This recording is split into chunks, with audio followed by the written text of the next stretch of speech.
So not much time to speak of remaining in this first half as the kick's away. That'll be taken about a yard deep.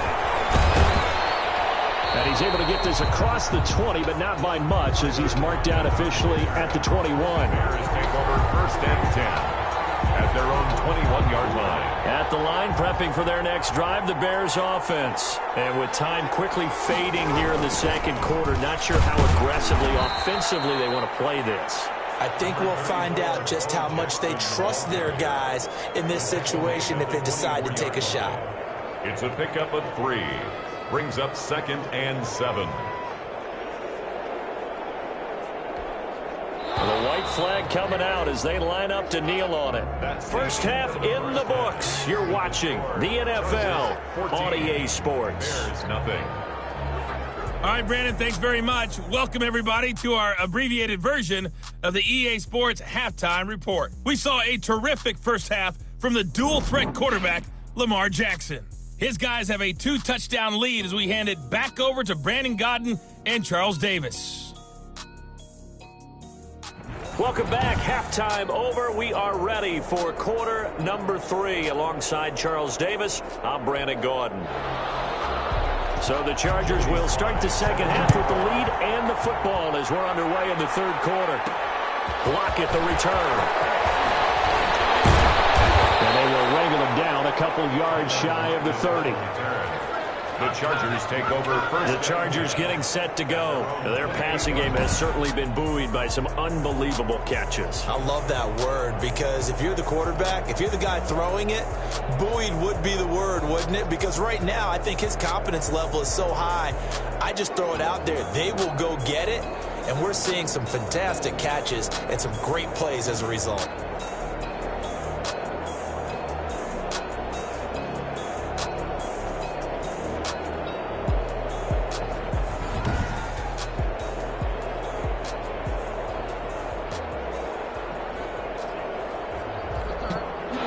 The Charger drive about to get going. They built a good first half lead. Now they have a chance to add on to it. And what I'm thinking is that the offensive staff spent the entire halftime just working with them on, here's what we think they're going to do to attack us in the second half. Nice first half that we've had, guys, but be prepared for some change-ups.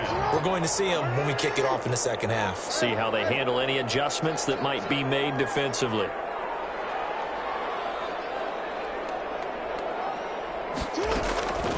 Again on 2nd and 10, it's Jackson.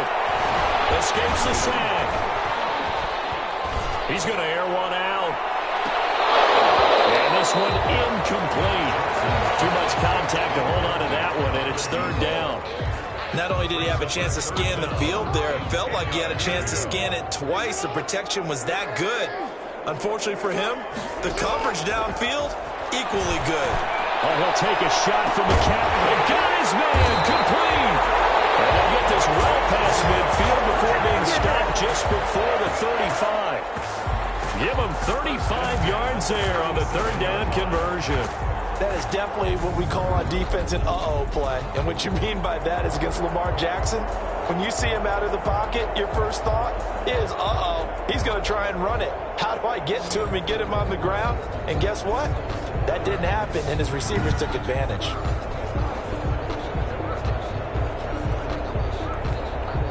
So how about that for a chain mover? They're all the way down inside the 40 now for 1st and 10. Jackson will throw again. Man, it's caught at the 6-yard line. And he takes it in for a Charger touchdown. And McCaffrey, 37 yards.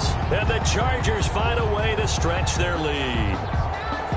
And that time, he came out of the slot for that big play downfield for the score. I think what we just saw there, partner, was what we call scheming a guy open. Put him in the slot, know that he has tremendous speed. What you're doing with your other receivers is likely running shorter routes to draw the attention closer to the line of scrimmage, to give him a chance to get downfield and turn it into a one-on-one route, often against the safety. You like your odds when he's running against the safety. His speed usually wins, and it did on that play. Butker now to add the extra point.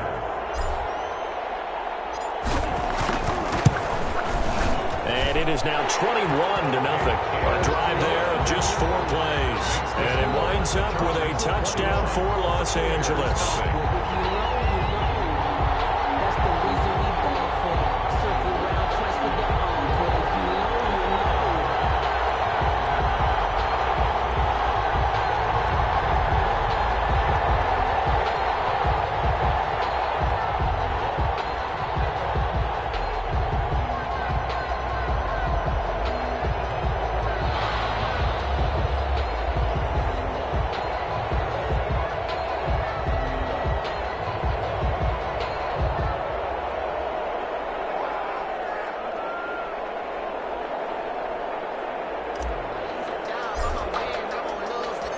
Out is the kickoff unit as they run up and send this one away. Lockett the return. The lane opens here. He's past the 30. And a nice return sets him up pretty good here right at the 30-yard line. Over 1st and 10 at their own 30-yard line. So here are the Bears now as they get set for their first possession of the second half. And their halftime hole now even deeper, and they need a big drive here just to answer the first touchdown of the second half scored against them. They were down at the half. Now, as you mentioned, they're down a little bit bigger, but no time for discouragement. Just got to get back to it, right?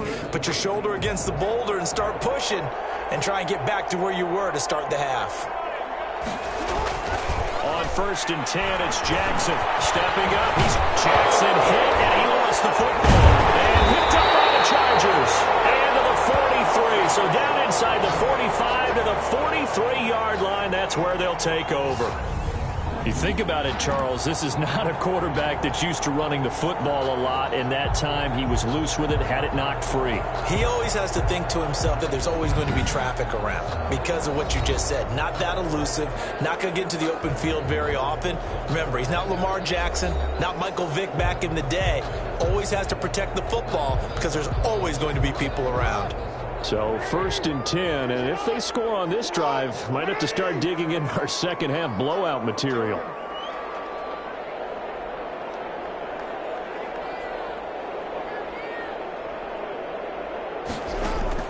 After the fumble recovery, it's Jackson. And a scary incompletion, almost picked off. It would have been their first INT of the game.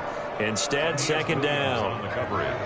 That was nice work there defensively to force incompletion. Now, even though this drive started in plus territory, they're still not in field goal range yet. So they can work towards another couple of stops and not allowing that turnover to hurt. And he got blown up, losing yardage on the play back at the 44. It'll go as a loss of a yard, so now they deal with 3rd and 11. With his size, he's a tough man to bring down, but they do a nice job there stopping his progress and not allowing him to get back to the line of scrimmage.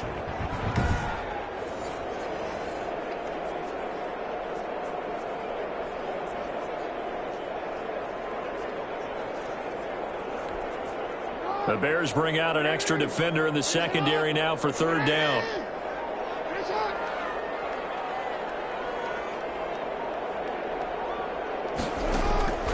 From the gun, Jackson.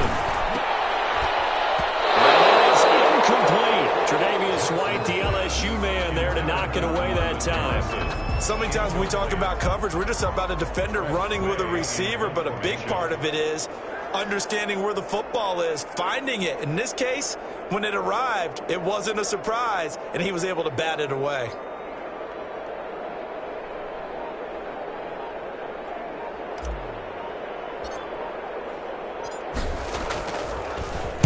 And now the punter, Tress Way, as he sends this one away. A special teams mistake there, no doubt. Just 26 yards officially on the punt. And out will come the offense as they take over. And now Chicago getting ready to go as they take the field. And the turnover last time, that's sort of been symptomatic of their struggles here in this one. Big word. I like it, though, because you're exactly right. You like that, don't you? All game long, They've struggled moving the ball, turning it over on the last possession. Is that word again, symptomatic? Yeah. I like that. Your analysis, symptomatic of the success of this broadcast. What I like is that you gave me the word, and I just kept using it. And he'll be out of bounds at the 25-yard line. Just about every quarterback is trained to really look downfield first before you come back and make a nice, safe throw. And in this case, that's exactly what he did. Found his running back, let him create some space, and it turned out to be a nice play for the offense. They'll roll him out right. First down and more for Jackson. And all the way up to the 45-yard line. Jackson always a threat to run. He's got the first down. He was the NFL's leading rusher among QBs a year ago. Normally we're talking about a quarterback duel where they're matching each other pass for pass. How about the footwork in this one? Both of these guys running the ball well. Yeah, they've mixed in the run game. You're exactly right. Now, both coaches might not like how much their quarterbacks have taken off, but another example right there of just good mobility.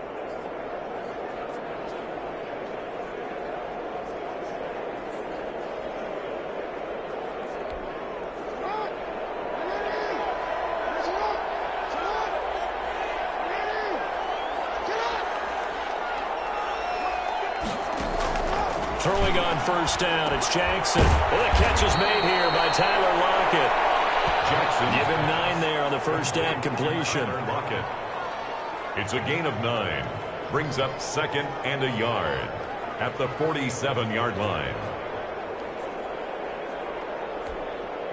That last catch short of the marker by just a yard leaves him with a very manageable 2nd and 1. Operating from the gun, Jackson, complete, the tight end Kelsey. And he'll be brought down at the 45-yard line. It'll be a pickup of only a yard, and it'll result in a fresh set of downs. Nothing in that first half, nothing on the last drive, but they're moving now with a 1st and 10. Back now at SoFi Stadium in Inglewood. A lot of happy faces in the crowd at this point as their guys have a big lead here to start quarter number 4.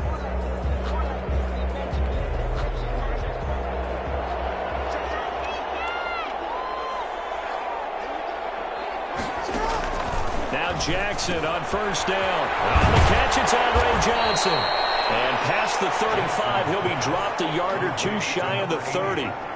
14 yards in a Chicago first down.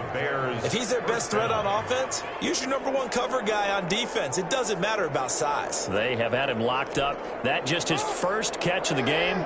Big reason why they're down. Line of scrimmage, the 31 now on 1st and 10. And Jackson throwing once more on the crossing route, complete. It's Johnson. Jackson's pass complete to number 80. A gain of 9 brings up 2nd and 1 at the 22-yard line.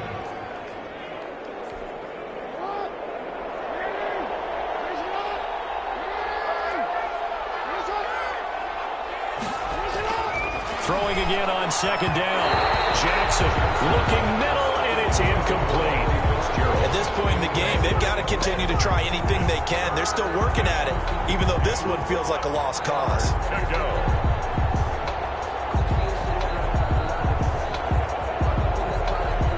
The Bears on 3rd down, 0 for 3 to this point. They could use a conversion. They're up against a 3rd and 1 situation.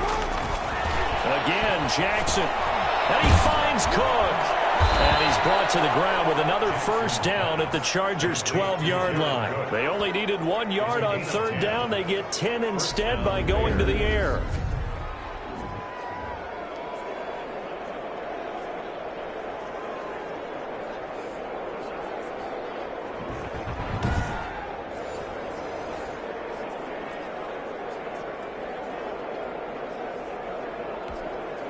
Just 2 minutes remaining here in the 4th quarter of what has been a one-sided affair. From down at the 12, it's 1st and 10.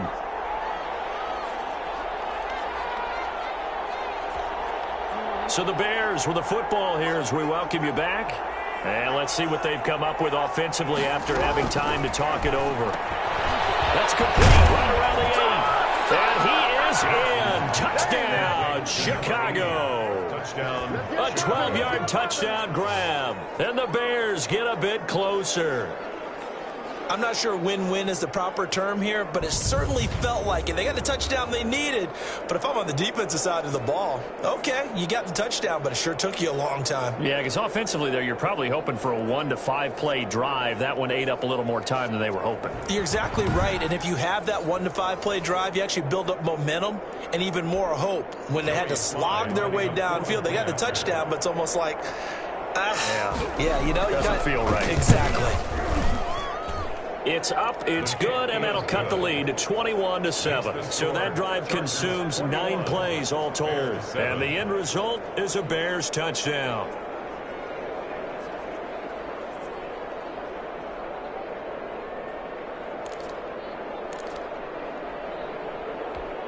Two scores down, 3 timeouts left. Still a chance if they can somehow get this one back.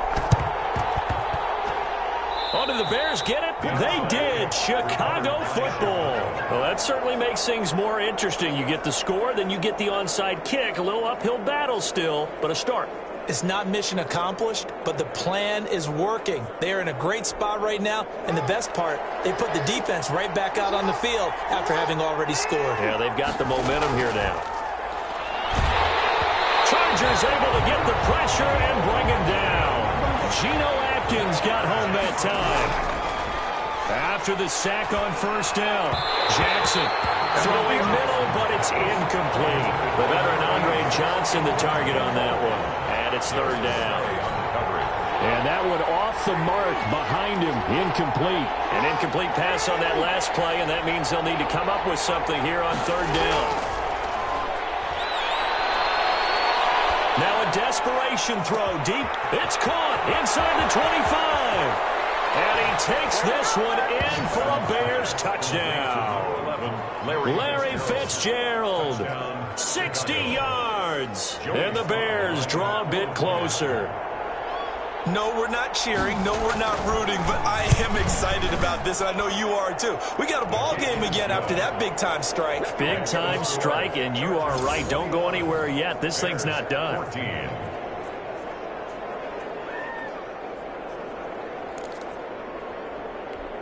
So a 7-point game. They'll need a recovery, the touchdown, and an extra point to tie. And this will not work out. The Chargers able to recover. A tough one there. They certainly wanted that one. They needed it, but they didn't absolutely have to get it. They still do have 3 timeouts. You're exactly right. They had to attempt it. But even though they didn't get it, as you noted, with 3 timeouts, if they can get these stops on defense, all hope is not lost. The Charger offense making their way back out there. Certainly want to avoid what they had to do last possession. That was punt the football, because this game's starting to tighten up. In a basketball sense, you think about taking a little bit of the air out of the ball, right? Maybe milk some clock, limit the possessions. In this case, they might want to do the same thing, but control the game offensively. Put together some first downs, put together a drive, and keep it away from them. They'll try and run some clock here as they keep it on the ground. And he gets it inside the 35 and just shy of the 30. Now the Bears going to call the first of their timeouts. And they'll be disappointed to have to burn one there after giving up the first down. Not totally home free yet, but it's looking good as they come up 1st and 10.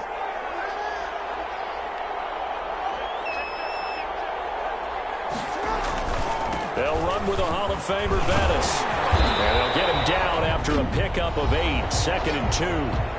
Now the Bears going to use the second of their timeouts as they'll talk things over prior to this upcoming 2nd down play. So they come up on 2nd down, and they can get another run like we just saw. Would likely put an end to this thing. They'll try and run some clock here as they keep it on the ground. And he's stopped after a gain of 1. Not enough. Still a yard to go on 3rd down. Now the Bears will use their 3rd and final timeout as the clock will stop with 1:06 left to go in the game. And I see an extra defensive back on the field. Little surprise here on 3rd and 1.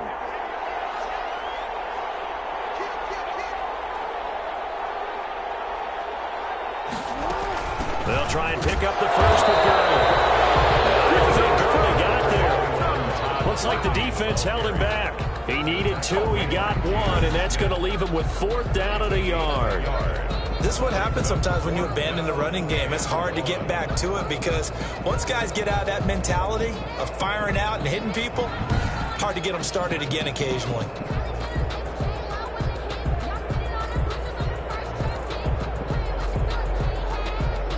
Anthony Lynn says now's the time. His guy's going on 4th down.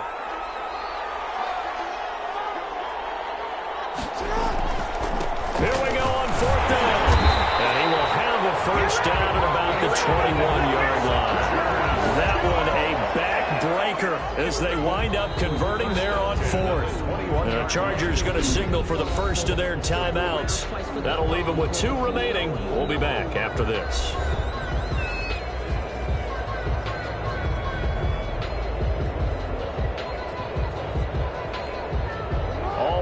On this drive so far. It's 1st and 10.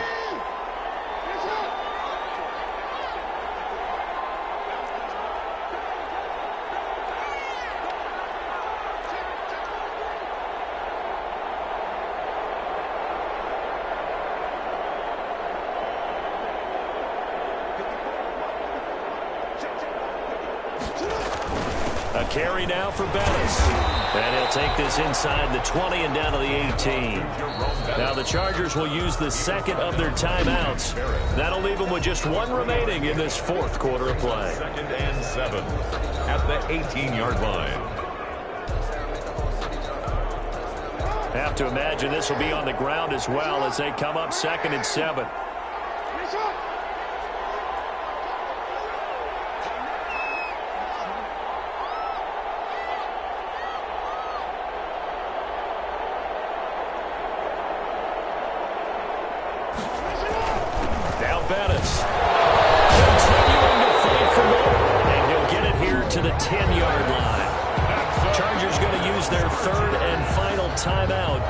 As the 2 teams talk it over on their respective sidelines, we take a break.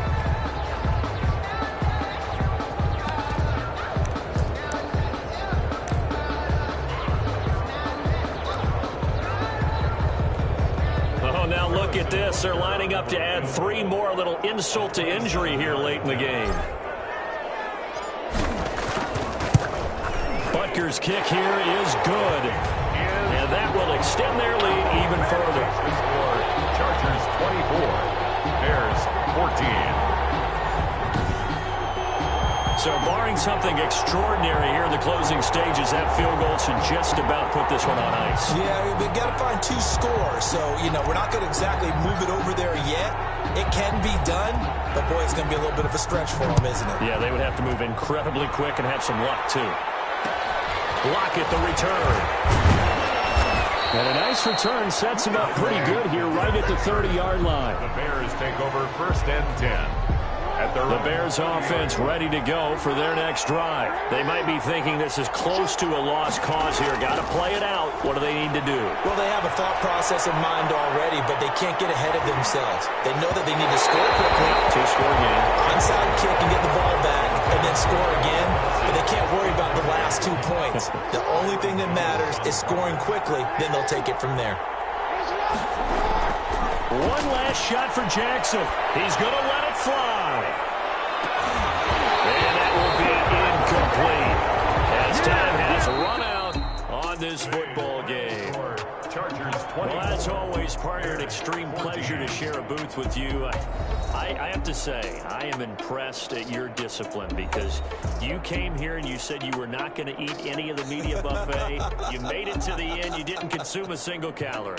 I appreciate that. What you missed is me going to the concession stand outside of your eyesight and getting it done that way. Look, I mean, they were serving the good stuff. I had to do it. Oh, man, but you're svelte, in good shape, but you cheated a little bit. We'll let it slide. I appreciate that. Always a pleasure to work with you.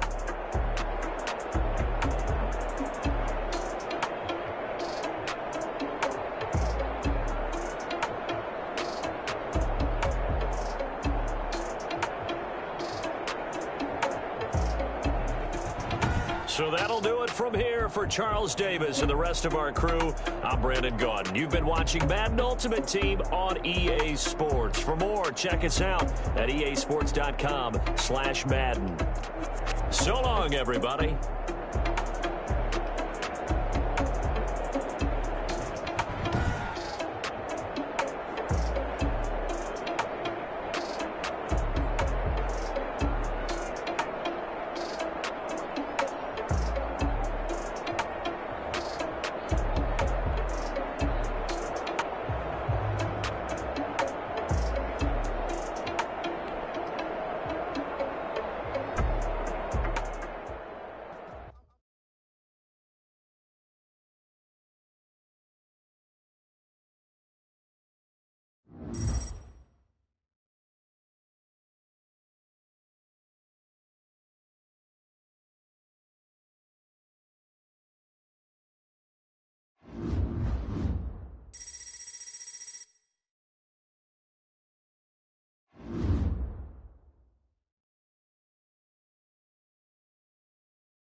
The coach here, welcoming you to another installment of Madden Ultimate Team. There's been a lot of talk leading up to this matchup, and it's finally here. But can it live up to all the hype?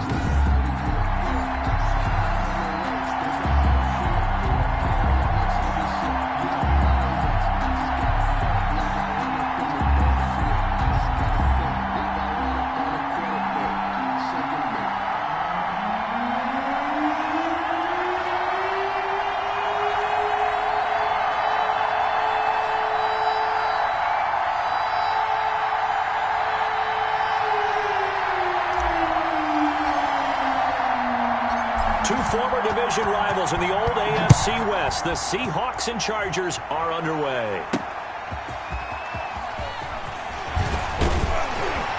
And makes it across the 20 as his guys will set up shop at the 23-yard line. So out come the Seahawks now for their first possession. Leading them out is the 9-time Pro Bowler, 3-time first-team All-Pro. At quarterback, it's Dan Marino. Let's talk numbers here. His number, 13. His release, still the release emulated today. This is what quarterback coaches tell youngsters. If you can get it done like Dan Marino and get that ball out of your hands, you've got a chance for success, young man.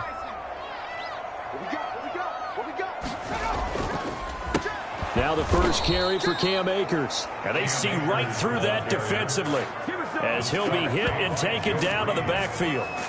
When a draw works, it can be a thing of beauty. But when it doesn't, oh, it can be ugly. And in this case, loss of yardage ugly.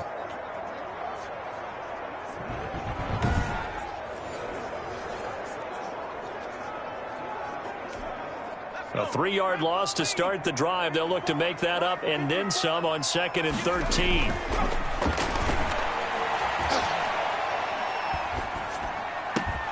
Now this one to his tight end out on the right side. And he's taken down right at the 45-yard line. A big play on the catch and run, covering 34 yards. We expected this defense to be tested by this passing game coming into this one. And there's an example on this first possession of the game.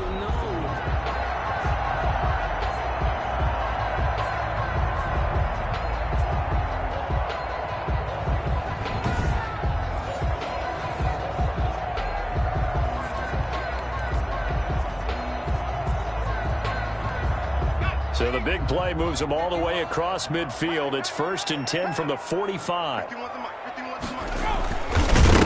Marino coughs it up. He lost the football. The give to the fullback. A fumble on the play. Points 1, 2, and 3 in their defensive game plan was to get to the quarterback and knock the ball free. They did it there. Luckily, offense hangs on to it.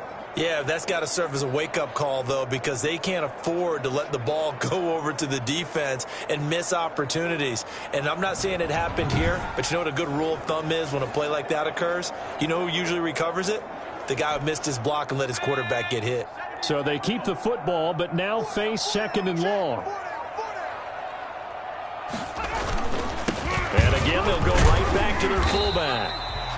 Give them 4 on the carry there, but that only takes them back to where they started. 3rd and 10. And that was a good collision right there. And I know this as a former defender. If you're playing linebacker, you're going through a checklist on every play on who you think's going to get the ball and where you think the ball's going to go. Rarely do you expect the fullback position to get it. And on that play, he did. So you got to steel yourself at that point because the contact is going to be strong. Oh, he almost picked it. Nearly a turnover there on their opening drive. And that's a throw he'd like to have back. Now 4th down. To punt on 4th down, here's Rigoberto Sanchez. Back deep, the dangerous Tyler Lockett.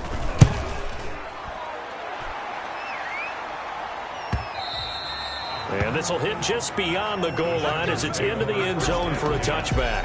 So here's the Charger offense making their way out. They will be led out by the former Heisman Trophy winner back in 2016. Always a handful to contain, Lamar Jackson. And what a sophomore season he had for the Cardinals. Pretty much swept every major quarterback award, including the Heisman Trophy. And we spend a lot of time talking about his legs. Formidable. He can run the ball like few others. But the key to everything for him, his ability to be accurate from the pocket. Now the first carry here for Todd Gurley. And this defense feeling the encouragement. They stop him at the line of scrimmage on the first play of the afternoon. Officially no gain on the play, and it's second down. 2nd and 10. Delayed give there out of the gun. Defense was ready. And I'm not a big fan of a draw play out of the shotgun formation because the quarterback's not having much action where he's getting away from the line of scrimmage. He's catching the football, making a little head fake, and then handing it off. You should be able to read it as they did there. It'll go as a loss of a yard, so now they deal with 3rd and 11. They went with the run-pass option, and I don't know if the option really mattered there because the defense was ready. So many times you put the defense at a disadvantage because you have those multiple options, but when they read their keys and play it correctly, sometimes the result goes in their favor.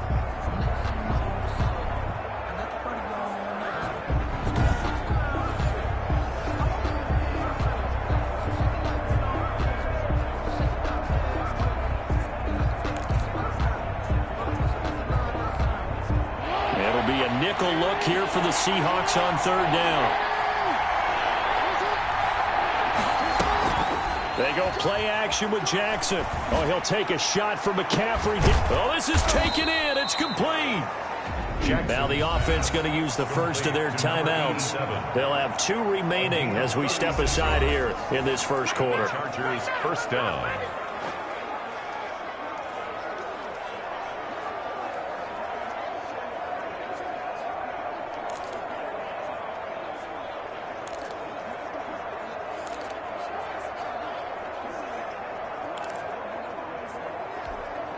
So the big play moves him all the way across midfield. It's 1st and 10 from the 45.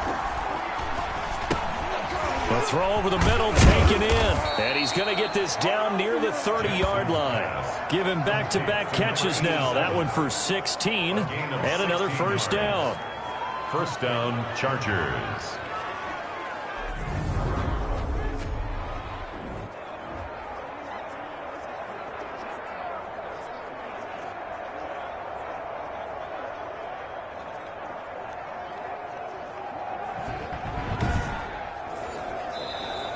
That's the end of the first quarter. We're scoreless after 1.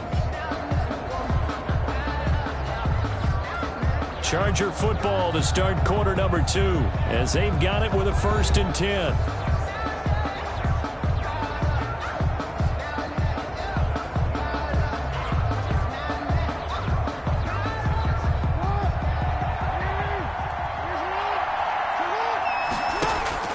From the gun, Jackson. Johnson with a completion over the middle. And he's brought down, but not before he reaches the 8-yard line. First and goal. A good pickup there at 22. That was a fun one to watch right there. A nice in-breaking route and plenty of room in the middle of the field. And he was able to get behind the linebackers and grab the completion for a really good pickup.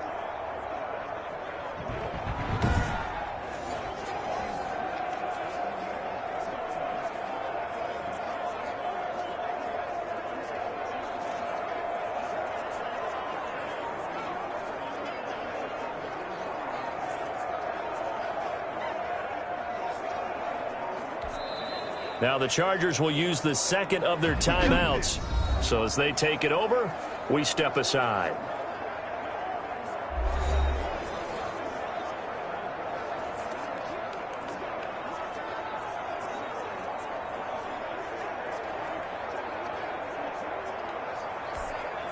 From the 8, they've got it 1st and goal.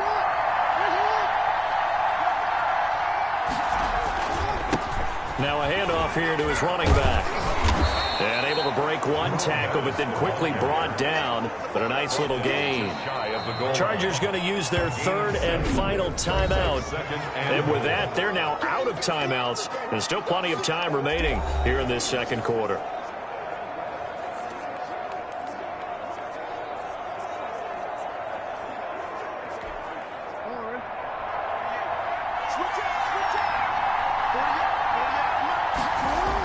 They'll try a toss here to Bettis. And he is into the end zone. Touchdown, Los Angeles. Jerome Bettis taking it in. as his guys are first onto the scoreboard here this afternoon. Second effort there, he was determined to find pay dirt, and he did. I think that's a great example of what coaches talk about, a back that runs behind his pads, and he uses pads to get him into the end zone.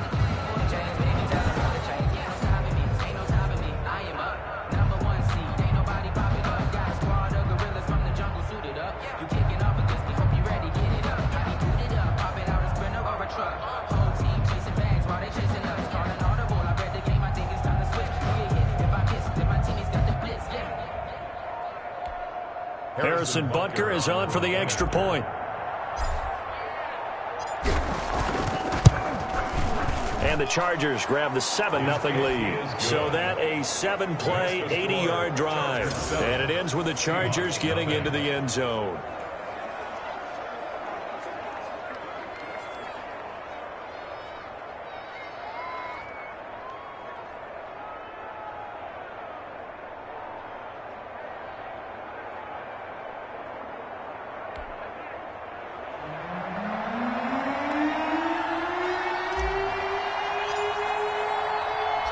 The kickoff team on the field now as they will send this one away.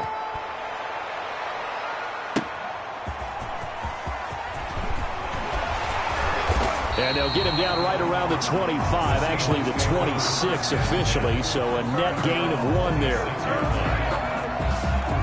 The Seattle Seahawks 5-0 for the first time in franchise history. A Sunday night, Week 5. What a game as they rally back to defeat Minnesota 27-26. And Russell Wilson did it again. As Al Michaels said on the broadcast, astonishing. He leads the Seahawks 94 yards in the final 2 minutes.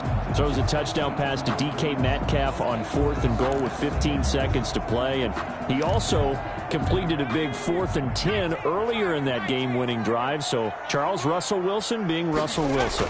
Yeah, it's very similar. What's that great poem about postal workers? Neither rain nor snow nor sleet. I mean, that's Russell Wilson. It does not matter, does it? And every time we talk about the best quarterbacks in the game, other names tend to come up, and then we go, oh, yeah, what about Russell Wilson?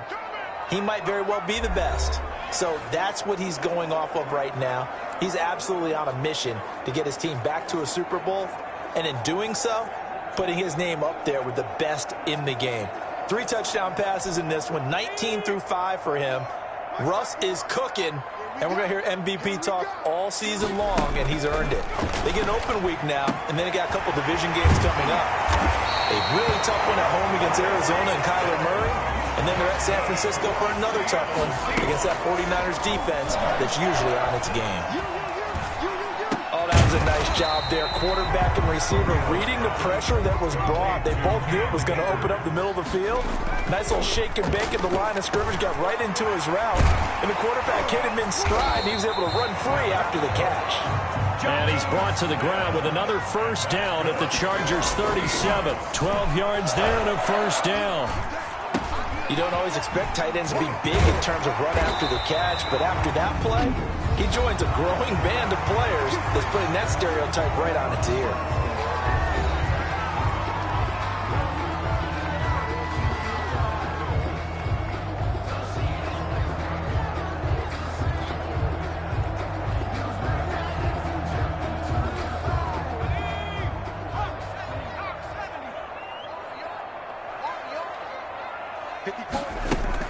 Now Marino on first down. Got him in. It's Harrison complete. Now the Seahawks call the second of their 3 timeouts as the clock shows 50 seconds to play here in half number 1.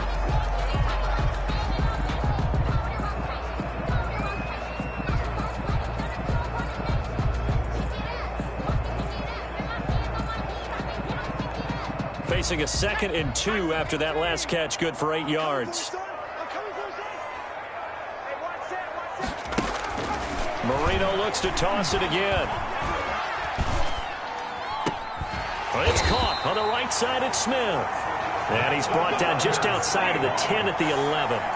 2 yards, good enough for a first. That was a route run not just with dexterity, but with intelligence. Found the hole in the zone, made sure the quarterback saw him, and was able to make the sure catch and flip the down marker back to 1. Now we're 1st and 10 at the 11. Yeah, let's go second. Here we go again with Marino. That's complete right around the 8. And the stop will come inside the 5 at the 4. Now the Seahawks forced to use their 3rd and final timeout as they stop it with 11 seconds remaining in this first half.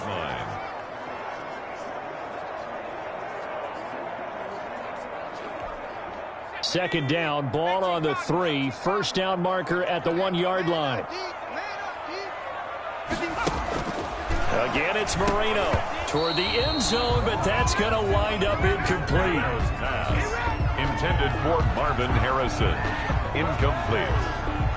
Brings up 3rd down and 3. Here comes play number 9 now as they come up on a 3rd and 3. To throw again is Marino. End zone caught. Touchdown, Seattle. Cam Akers in the final seconds of the first half. And the Seahawks just an extra point away from tying this thing up. So a late touchdown here just before the half, and that obviously changes the dynamic of this game. Yeah, in a couple of ways, partner, because they've been shut out up until this point.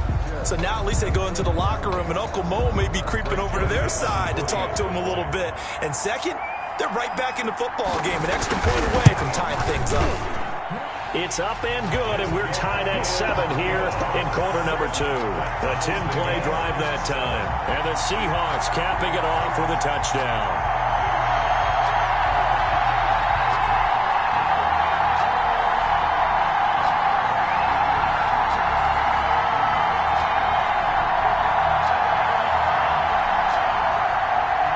So all even at 7 now as they kick it away. Lockett the return. And they'll start this drive just across the 30. Pretty nice work on the return. Take over 1st and 10 at their own 31-yard line.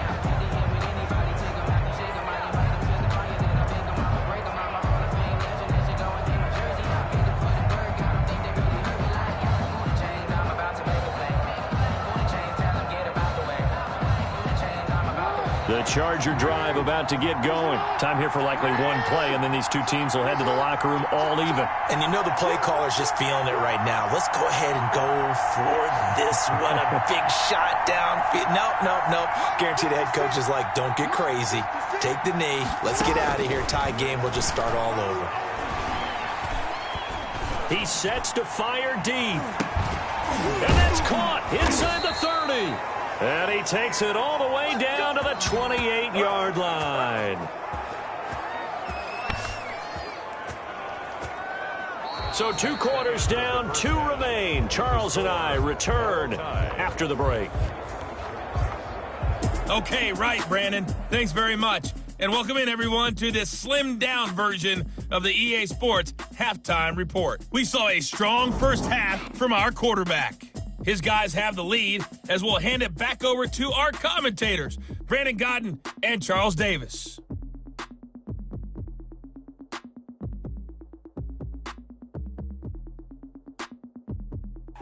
And we welcome you back live now inside the booth alongside Charles Davis. I'm Brandon Godden, set and ready to rock for the third quarter.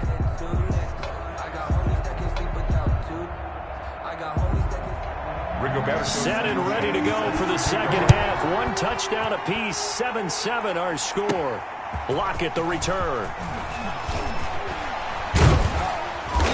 And good starting field position. He'll get this one all the way up to about the 35-yard line. Take over 1st and 10 at their own 30. Out comes the Chargers as they'll go on offense now to start this third quarter. They have a chance to break our tie here as we get a look at the first drive of quarter 3.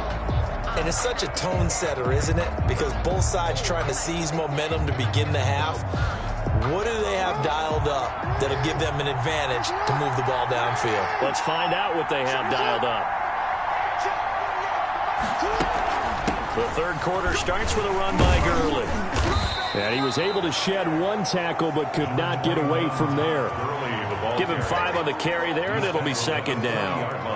Well, it's time for them to be good teammates right here. And what I mean by that is possess the ball for a little while. Get at least 2 first downs. Give their defense a chance to settle down a little bit after they give up a touchdown.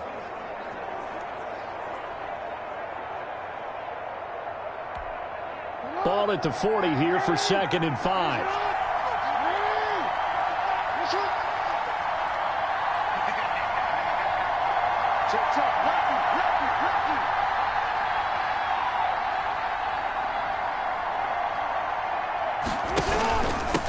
From the gun, they'll try to run it. And shedding his way. A big seam, and he might go all the way. And all the way in for a Charger touchdown. Jerome Bettis, his 2nd touchdown of the afternoon. And the Chargers have taken the lead. Well, I guess when you look back on it, it was just a matter of time until he popped a big one like that. And, you know, at halftime, you and I discussed it. They had done a nice job on him in the first half. But there were a couple of occasions where it felt like he might wiggle out of traffic and take it to the house. Finally here in the second half, that got done.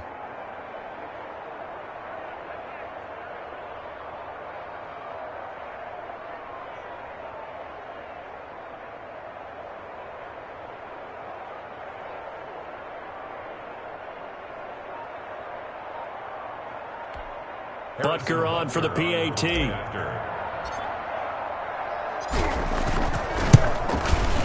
And he's got it. It's now a 14-7 ball game. It only took him 2 plays there to find the end zone. The last one, the long run, getting him in for 6 points.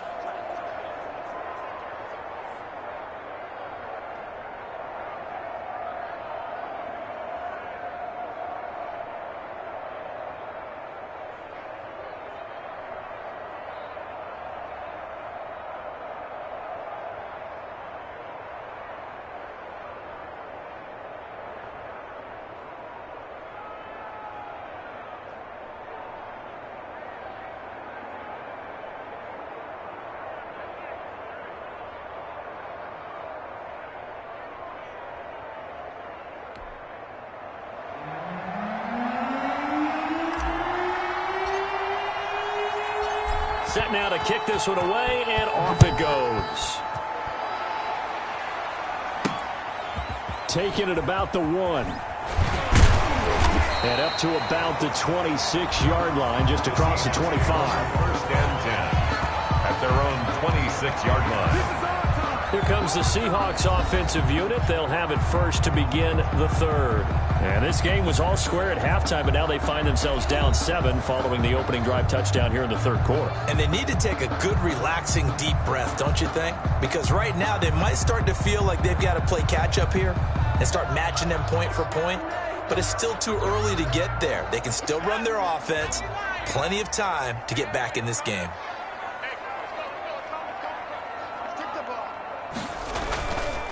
On 1st down, they'll start out with Akers. Akers hit. He coughs it up. And picked up by the Chargers. And he is going to bring this back inside the 20 to the 18-yard line. Obviously, you got to hold on to the football, but I've got to give credit to the defense there. Good job of knocking it free. Yeah, because a lot of the time we just blame the offensive players for not taking care of it. How about the effort of the defensive players knowing that guys are going to, and if they're good, anticipate the contact coming and try and cover up the football. And they still find ways to knock it free.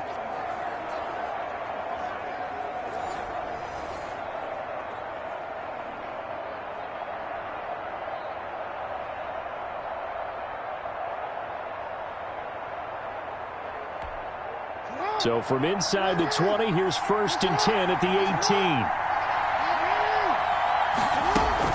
Here's Gurley now, out of the gun. Just bowling over tacklers. And they'll get him down right around the 16. 2 yards on the pickup there. It'll be 2nd and 8.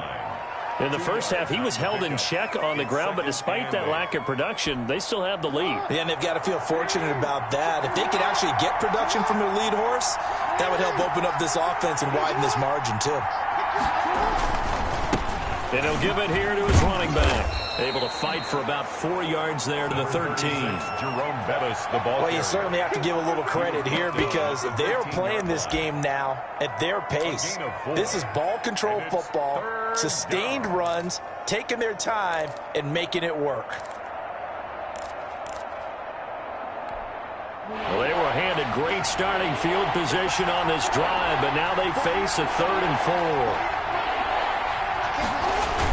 Again, they'll run with Bettis. And stopped a few yards shy of the goal line at the 3. Bit of a surprise. They ran it on 3rd and medium. Proved to be the right call. 1st and 10. And that's the big fella's MO right there. Running through tackles, keeping the sticks moving forward. This defense, if you don't bring 11 guys to the ball to try and get him on the ground, he's going to keep making runs like that. I feel the press box shaking every time he touches the rock.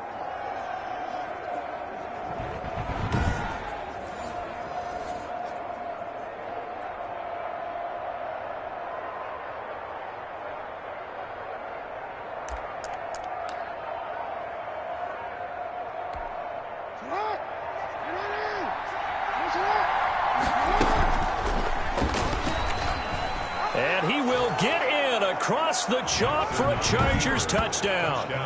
Lamar Jackson, a 3-yard run as he kept it himself. And the Chargers capitalize on the short field as they take it in for 6. Well, Lamar Jackson remembers 7 rushing touchdowns in his MVP season of 2019, and he's into the end zone here as well. And when you hear that 7 rushing touchdowns in 2019, doesn't it surprise you a little bit? Yeah, you almost expect more, right? Yeah, in your mind, you're thinking Lamar Jackson got in the end zone a bunch more. That might be what he does in 2020.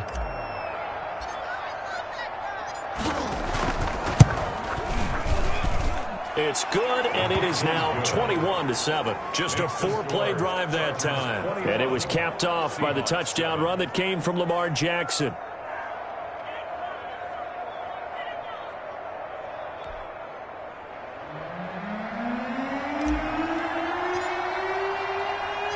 The kickoff unit is out on the field, and they will send this one away. Taking it about the 1. And they'll get him down inside the 30 at the 27. The Seahawks take over 1st and 10 at their own 27-yard line. The Seahawks offense now, they get ready to come back onto the field. And last time, not only the turnover, but that turned into 6 points. They got to make up for that here. We always hear about empty possessions, but some are worse than others. You can have an empty possession, punt the ball away, get yourself set to play defense, but when you turn it over, it changes momentum, and when they take it downfield and punch it in on you, that's a bad possession all the way around. Yeah, but you're hungry to get back out there, aren't you? You better be, because otherwise, it's going to be a long day for you. Well, they still have time to get him established, but in my estimation, they've got to pick up the urgency here. They've got to get quickly in and out of the huddle and run off a bunch more plays. Following the pickup of 4, here's 2nd and 6. Marino here from the gun. Throw on the right side, complete to Harrison. And he's going to be out of bounds right at midfield. That one good for 20 on the catch and run. For a Seahawks. 1st and 10 at the 50-yard line.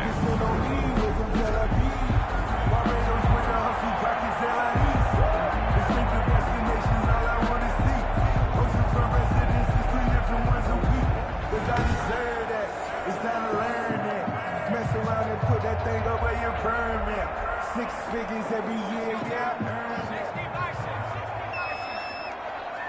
Here we go, D. Here I come again. And they're not going to get to the line to run another play. So we will switch ends as the 3rd quarter has come to a close. You are watching Madden Ultimate Team on EA Sports.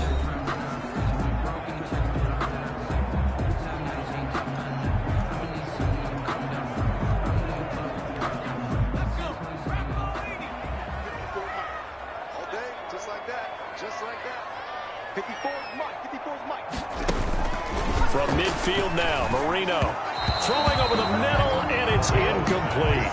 Marvin Harrison, the intended target, and that'll bring up 2nd down. From from the snap, he certainly looked like he knew where he wanted to go with the ball, but surprise, that guy was covered. So that took his attention elsewhere to no avail. An incomplete pass on first down. That leads to a 2nd and 10. Now this one complete downfield on the left side. And he's brought to the ground with another first down at the Chargers' 31-yard line. 19 yards to pick up there. Move the chains. That's just his 2nd catch of the game. They wanted to keep him silent. They have kept him silent. Defensive football 101. Don't let the best player on offense beat you. Take him out of the game, and they've done a great job of doing that.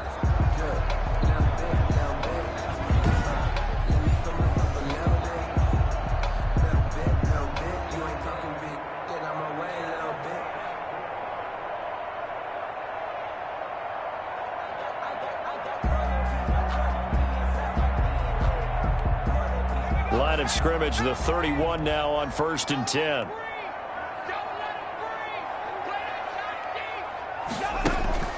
Out of the gun, it's Marino. Short throw to Smith. A gain of 6 there on first. You got the big lead defensively. Willing to give him that underneath stuff, right? And this is why you work on your tackling. Tackle them after the catch, inbounds, keep the clock running. Just go ahead and bleed the game out that way. 6 yards was the pickup on the last completion, so here's 2nd and 4. Now it's Marino. They'll set up the screen here to Akers. And they'll bring him down at the 18-yard line. 7 yards there and a first down. 1st and 10 at the 18-yard line. So from inside the 20, here's 1st and 10 at the 18. 2 minutes left to play in this football game here on EA Sports.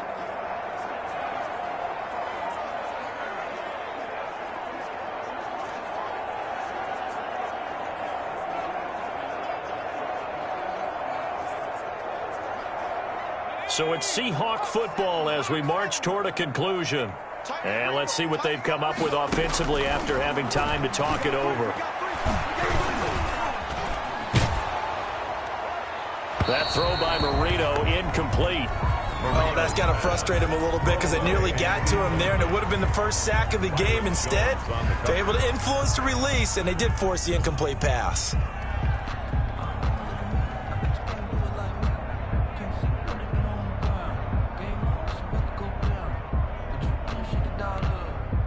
After the incomplete pass, here now is 2nd and 10. From the shotgun, Marino. That is incomplete. Jonnu Smith, the tight end, his intended receiver. And that'll make it 3rd down. This drive, which was going so smoothly, all of a sudden it's a little bit of a roadblock here with 2 straight incompletions. Yeah, apparently this defense has had enough. Apparently they're saying no more. We're making a stand right here, right now. But it is 3rd and 10. They've got to get after him one more time. This offense was on the move. Now 2 straight incompletions have him looking at 3rd and 10. And he'll only get this to the 14 as he'll come up well short of the first down. They'll try and throw for it with Marino. He's got it. And stopped a few yards shy of the goal line at the 3. They keep the game alive, at least for the moment, as it's a first. And this is caught now for a late touchdown. So hold everything here. This one's not over yet. Okay, game on. Don't go anywhere yet. You got a 1-score game now. Probably going to rely on the onside kick coming up. Yeah, they have to. It's not a high percentage play, but it's better than not having a chance at all. And that's when you put your leapers and your flyers on one side, get that high hop, and hope that one of the guys can come up with it. And on the other side, get that hands team ready. No doubt about it. So a 7-point game. They'll need a recovery, the touchdown, and an extra point to tie. And this will not work out. The Chargers able to recover. 4th quarter, they felt like they needed the football back. Unfortunately, they couldn't get it. And I know we brought analytics into the game, and someone has said here that the data says that when a team's expecting an onside kick, 80% of the time, the team expecting it, they do actually recover the ball, which is what we saw here. I just wonder if that number is much more of a anecdotal type of a number. Kind of like when the coaches tell us, well, when you score on special teams, 93% of the time you win the game. I'm still waiting to see that number is empirical. Coming out with a jumbo package to start the drive.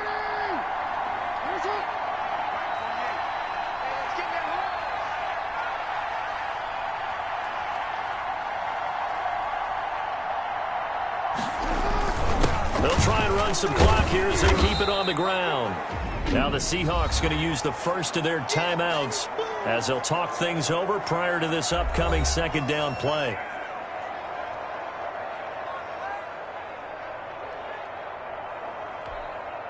The last run got 3. Now here's 2nd and 7.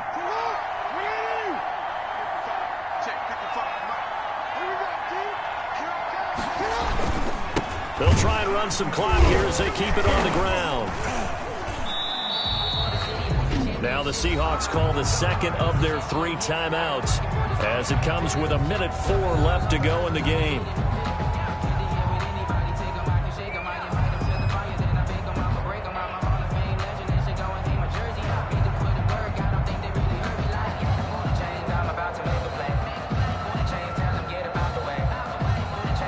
And they'll need to get to the 35 if they want to keep this drive going on 3rd down.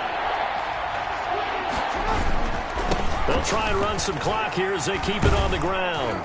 And he is going to have the first down, and that is going to suck the life right out of this crowd.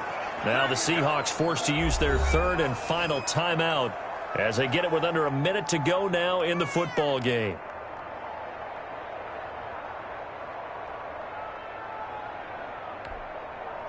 Line of scrimmage, the 31 now on 1st and 10.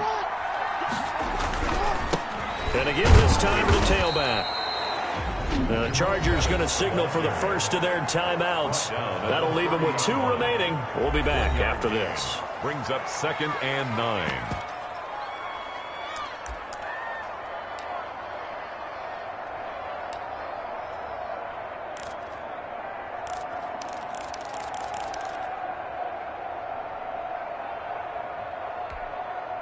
Here's 2nd and 9, just a yard on that last run.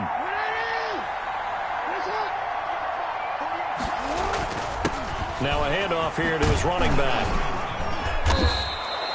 And he's able to get most of what he needed on the carry there. 7 yards on the gain, and it's 3rd and 2 now. A 7-yard gain on the play. And it's 3rd down.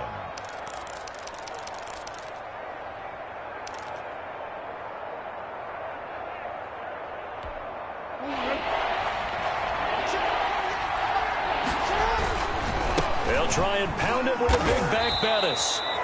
It's a pickup of 2, and that's good enough to just about write a finish to this one. 2 yards. Well, someone's been having a good game so far, and you know something? A lot of it's been power running.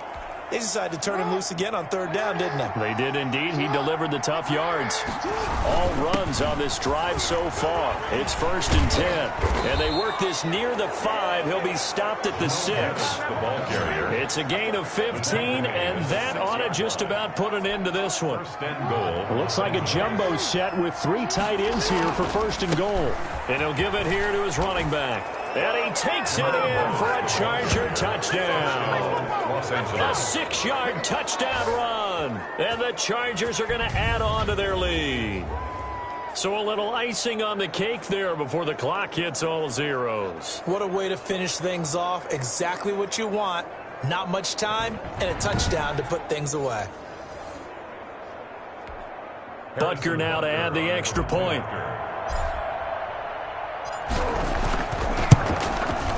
He's got it as they double up the lead. This one's now 28-14. So that drive in total 8 plays. And it's capped off by a touchdown run of 6 yards.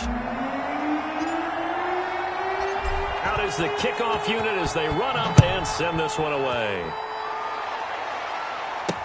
Fielded a couple yards into the end zone. And this return will net positive as he gets past the 25 and up to the 27-yard line. Coming to the line here to begin their next drive, the Seahawks offense. This is just an exercise in futility. Do you even bother running a play here offensively? I wouldn't, because now is not going to erase what's happened during the game. So after it's over, you're going to go to the film, find out where the game was really lost. But this is not a situation now where you're going to make up for anything. We'll see what they do here. So this one's over. It's in the win column for the L.A. Chargers. And they were buoyed, Charles, by a big second half to put this one on ice. And I know a lot of people watching this one were thinking to themselves, I bet halftime was really interesting. Probably took the paint off the walls with some of the words that were said. But I get the sense that it was much more of the adjustments they made. They came in with a game plan that we saw that didn't work in the first half. They made the adjustments necessary, went away from that, and then they got it together, got a spark, and then took off. It's really nice to watch in the second half.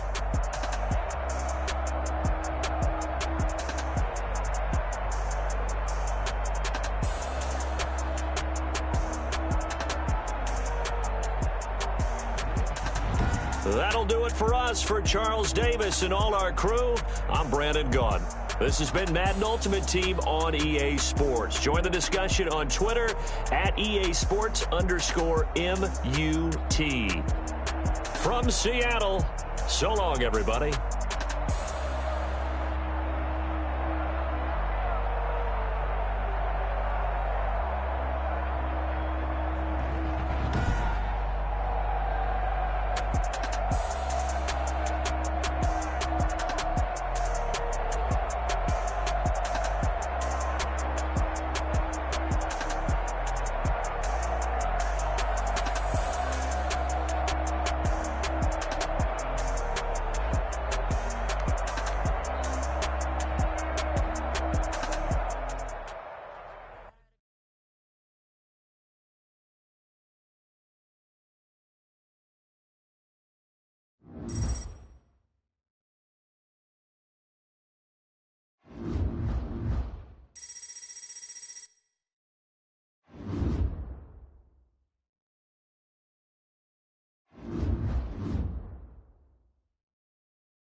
Hello again, everybody. I'm the coach, and this is Madden Ultimate Team. On tap.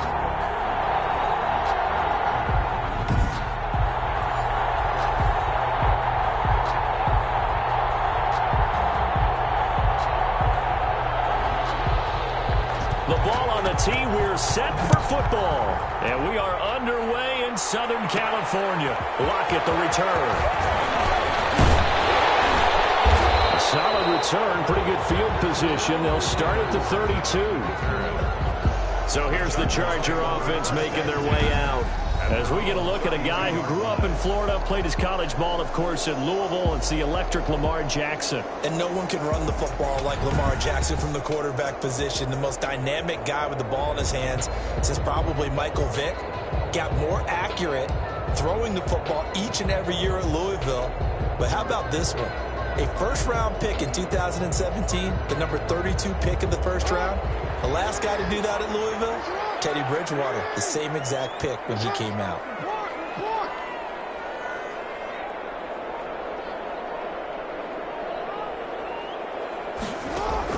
They'll throw on first down with Jackson. Firing quickly here, and that's complete.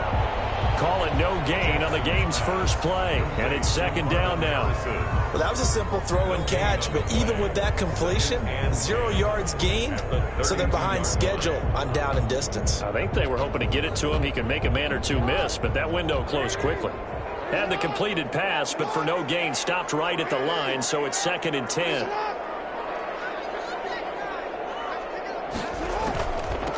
Here's the first carry now for Todd Gurley.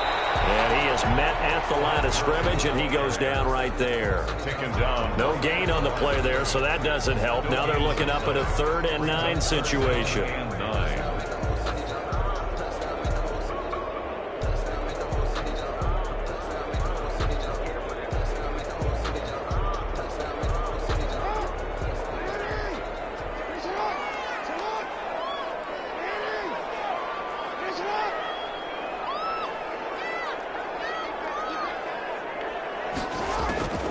From the gun, it's Jackson. They'll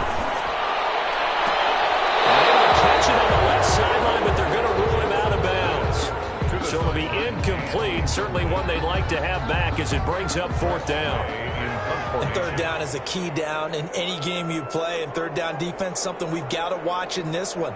Got to be effective on the passing downs. That's a pretty good first step right there.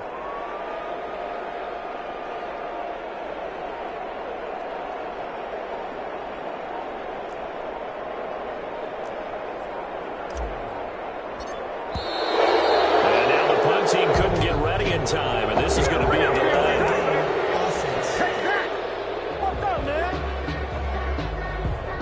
That's going to set him back 5 yards. Now the former Oklahoma Sooner Tress Way on to punt the football.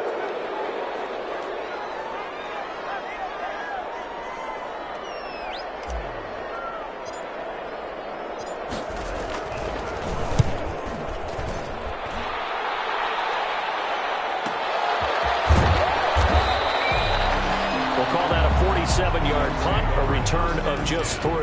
And the Bills will take over the football with a 1st and 10. So here come the Bills on offense for the first time. And they will be led out by the 4-time Pro Bowler and 2010 Comeback Player of the Year, and that's Michael Vick. One of the most unique players in NFL history.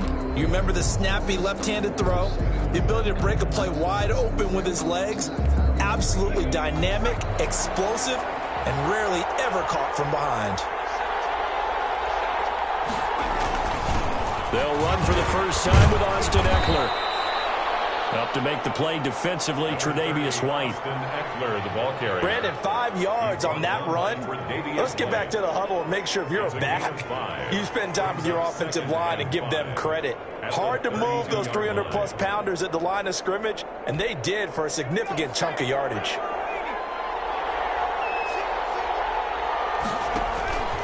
2nd and 5 now. Vick rolling to his left. He's going to take off with it. Turns out to be a great idea to tuck that one. Good for 24 yards. On the play. Partner, he was going through his progressions. Not there, not there. After about the third one, he decided he better pull it down and run for it. And he slides down and avoids the hit for good measure.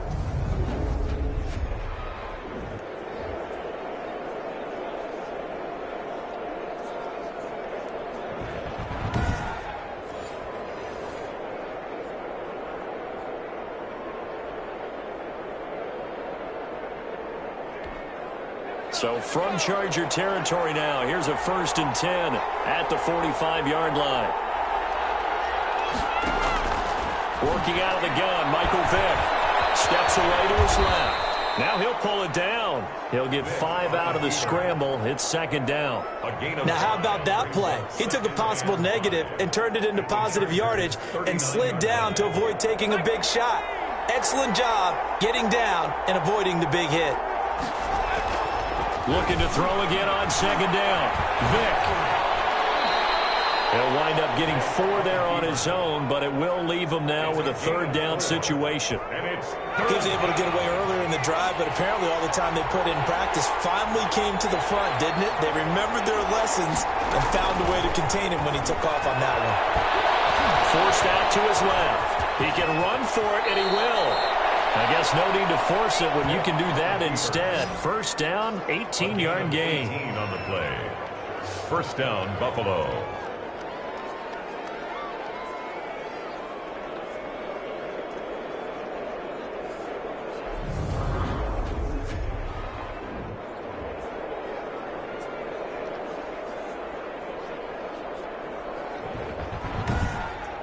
No score after 1 on EA Sports. No score.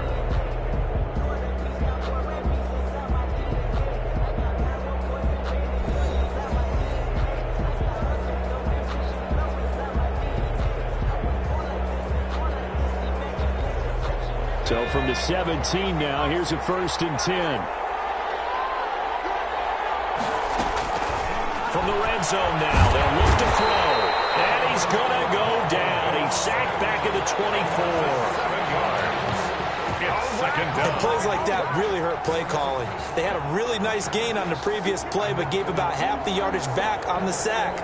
Excellent pressure up front. Nowhere to go with the football. Down he goes.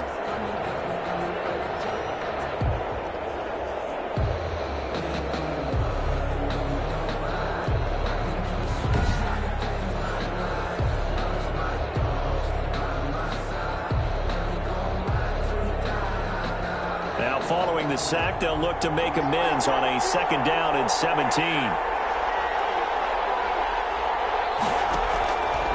From the shotgun, it's Vick. That's into the hands of Eckler. They'll get nothing out of that one, and it's going to lead to a 3rd down. That's a nice job defensively to make sure everyone was accounted for, because ordinarily you pick up the guys downfield and sometimes you forget about the running back. In this case, they did not and dropped him for no gain. 7th play of this drive coming up, but a long way to go on 3rd down. From the gun, Vick.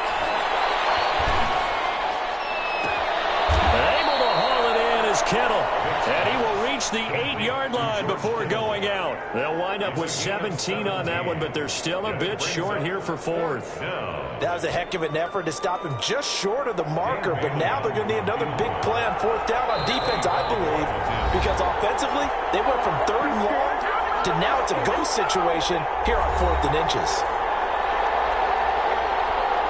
Dan Bailey on for the... We remind you that coming up at halftime, we'll take you to Orlando and Jonathan Coachman. Coach will have highlights and analysis of this 1st half, one that's featured no touchdowns as of yet on either side. So his job's a little bit easier for this halftime.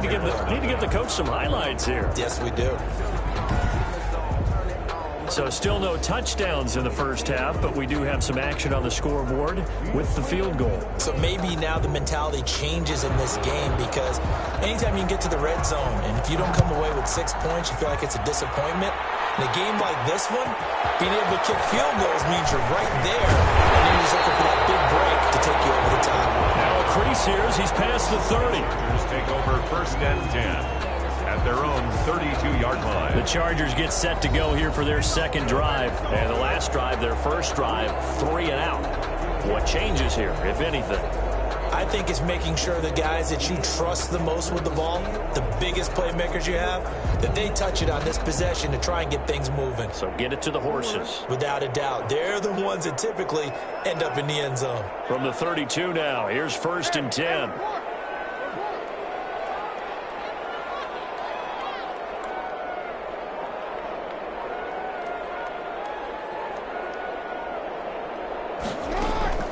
Jackson from the shotgun. And this will be incomplete. Physical play on the football there, and it's 2nd down. Well, as we normally do, let's look ahead to what's to come here in the NFL for Week 6. Some changes to the schedule in this most unusual season. But, CD, I've earmarked a few here. I've got Cleveland and Pittsburgh, Green Bay and Tampa Bay. Of course, that's going to be a lot of fun. Arizona, Dallas, Monday night. And then you got Buffalo, KC moved from Thursday to Monday to account for Buffalo playing on Tuesday in Week 5. Yeah, let's just go ahead and start with that one because that Buffalo-Kansas City game, as you mentioned, was originally a Thursday night feature game. Then they moved it to Sunday, and then they had to move it to Monday because of the juggling of the schedule in this most unusual season. Arizona-Dallas Monday night, that feels like an old-school kind of a game, doesn't it? And now we'll have Andy Dalton at quarterback for Dallas. And Green Bay-Tampa Bay, that's simple. Aaron Rodgers, Tom Brady. And Cleveland-Pittsburgh, how great is this now to feel like it's the old AFC North battle with Cleveland fully in the fight? And now after the delay of game, they're operating behind the sticks, 2nd and 15.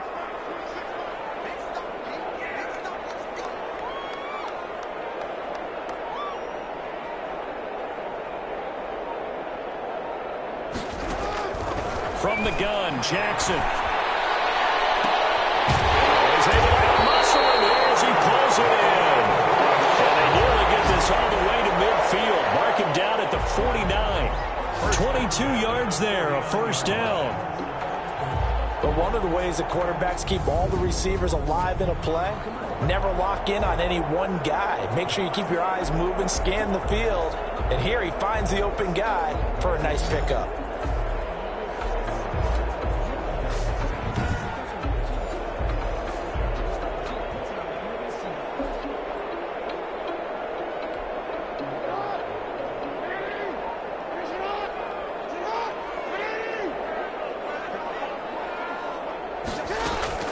Jackson on 1st down. He'll take a shot for the end zone. That's going to be caught by Harrison for a Charger touchdown. Marvin Harrison, 51 yards. And the Chargers have taken the lead. And, partner, they found a gap there on the post pattern, and it was in the middle third of the field. And that's really difficult to do because ordinarily the safeties are back there to prevent that happening. But they found the opening and exploited it.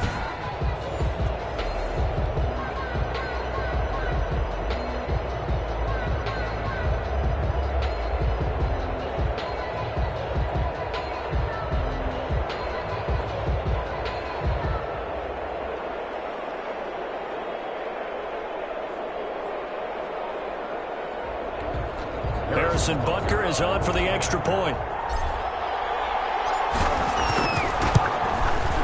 And this is up and good to make it 7-3. So they only needed 3 plays on that drive. And it winds up with a touchdown for Los Angeles.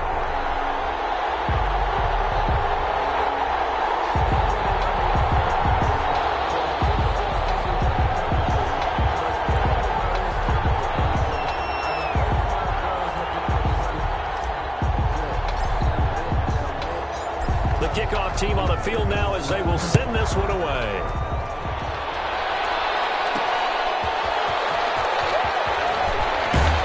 And he'll be tackled just shy of the 25. The Bills take over 1st and 10 at their own 24-yard line. So here come the Bills out for their second drive. And looking at this situation, Charles, you got more than a minute. You've got all 3 timeouts. Probably no need to play this safe. So what you're saying is that we're doing a little bit of a mind meld here, aren't we? Because I'm thinking along the same lines as you. This amount of time, don't be compelled to play it too safe. This is a chance to get points on the board. Press it a little bit. Yeah, especially since a touchdown here gets you the lead. First down, Vic. And he was hit as he threw it there, and it forces it incomplete. Well, we got a second here, Charles. Let's play believer, non-believer. I'll give you a couple teams off to surprising starts. You tell me if you believe that they will continue that way. And let's start with the Browns at 4-1. Non-believer last year, believer to start this season, believer even after they got whacked in the opener by Baltimore. I think they'll contend for a playoff spot. Okay, the Bears, same record, 4-1. I still want to see more out of this team, but I like how their defense plays. Still need consistency on offense. And then lastly, what about the Panthers at 3-2? Oh, one of the great stories in the early going. Non-believer, because I think their division's too tough with Tampa Bay and New Orleans. But, boy, I like what they're doing so far at 3-2. Way better record than what people thought.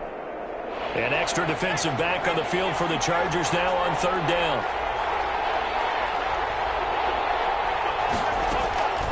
Operating from the gun, Vic. He'll get this to Eckler. And he goes out right around the 39. An effective 7-yard third down conversion. And how about that throw? We saw a combination of elite arm strength and obviously the ability to move the sticks with that completion. But it's the way that he throws the ball. So compact, yet the ball comes off of his hand and it just whistles to the receiver.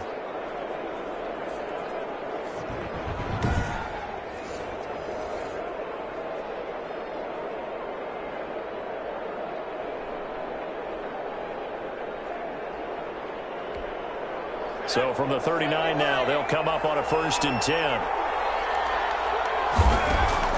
From the gun, Vic. On the slant, completes to Sutton. And he'll work it across midfield inside the 45. Now the Bills will use the second of their timeouts as they'll stop it with just over 40 seconds to go in the first half.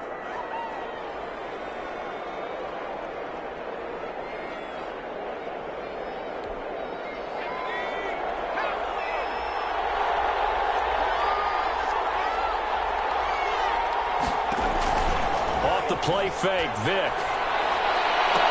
And that's going to be incomplete. Too tough to hold on to that one. It's second down. Well, the incompletion, yes, but maybe here not the worst thing in the world? No, not on 1st and 10. It actually gives them a chance to regroup, relax just a little bit. They huddle up, talk it over. Then they get a chance to continue their drive. Throwing again, Vic on 2nd and 10. This one into the hands of Kittle, the tight end.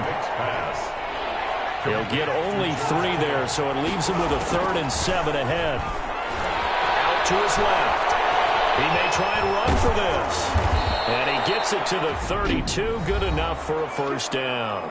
Now here's a timeout as they're going to get it with 8 seconds remaining here in the first half.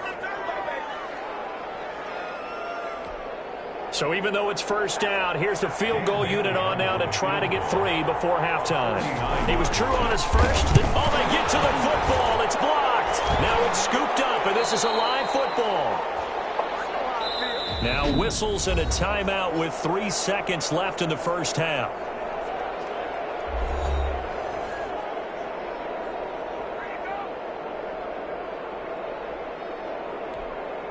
So now a chance for points in the opposite direction after the blocked field goal.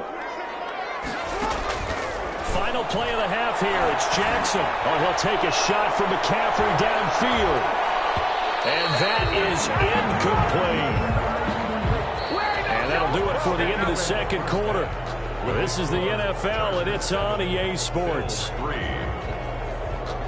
Okay, Brandon, thanks very much, and welcome everyone to this abridged version of the EA Sports Halftime Report. We saw a terrific first half from the dual-threat quarterback, Lamar Jackson.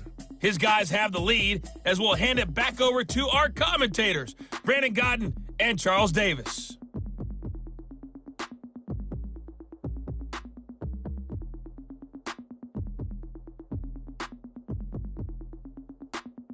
And we welcome you back now. Alongside Charles Davis, I'm Brandon Gaudin, getting set for quarter number 3 here.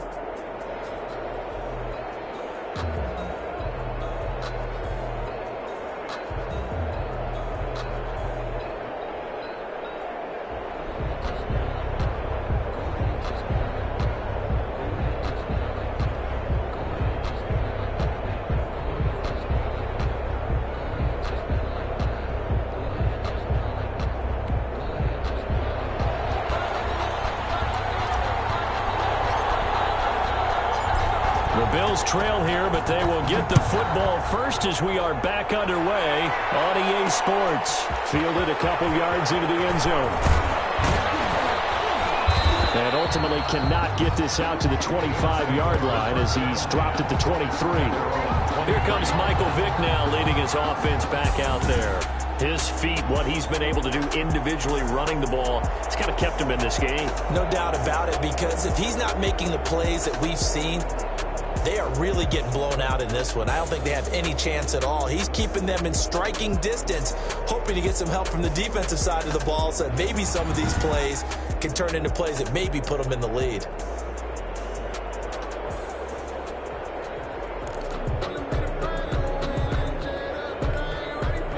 The Bills come to the line to start their next drive. And with the way this offense has played thus far, to be frank, they got to feel pretty grateful to be in the ball game. I would agree with you totally, because they've done all of nothing offensively in this game, yet they still find themselves in a position on this drive where a touchdown can give them the lead.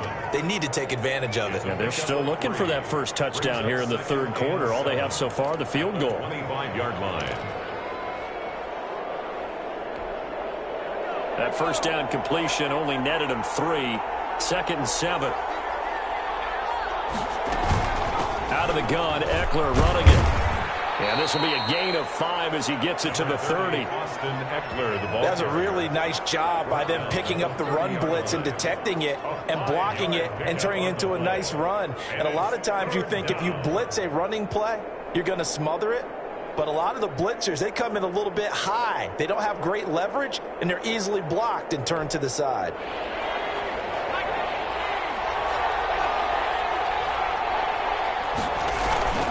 Once more, here's Eckler. And he's able to get it to the 33. Good enough for a first down. 3 yards there, good enough to keep the drive moving. On third down, that's a good job of situational football and understanding where the first down marker was and getting there.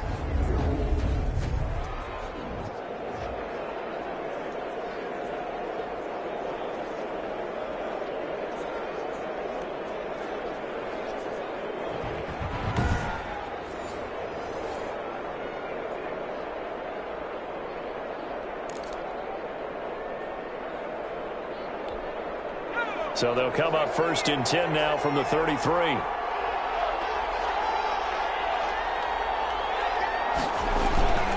They'll run here with Eckler.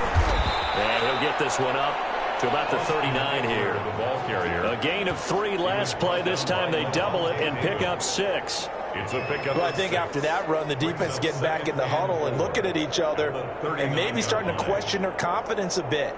They gave up a significant run, 6 yards, and now you're saying to yourself, how do we stop them, and do I have enough confidence to make a play? And he's got a first down and then some at midfield. And he'll cross over out of bounds right at the 25. A big-time gain there on the keeper, using his legs to hurt him. First down. What a run there. I mean, you got speed, elusiveness, escapability, all rolled into one. And we all know that quarterbacks are coached. They get the ball to the guys who can do all the things you just described. You want those guys who have speed, elusiveness, and escapability all rolled into one with the ball in their hands. And guess what? It's him. So there's no sense in throwing it or handing it off when you can do all of that yourself.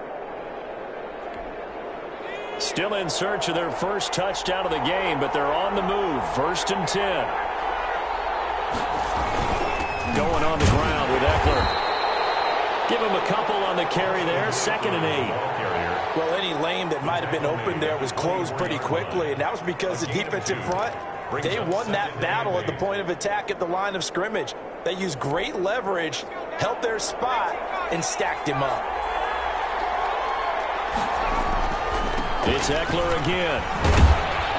And he'll be close to a first down at the Chargers' 15-yard line. 9 yards to pick up there, and it's a first down. Well, this has been a good drive so far, and it's been the running game for the most part that's powered them down there. Another nice burst there, picking up a first down. Now it's 1st and 10, as you said, in the red zone.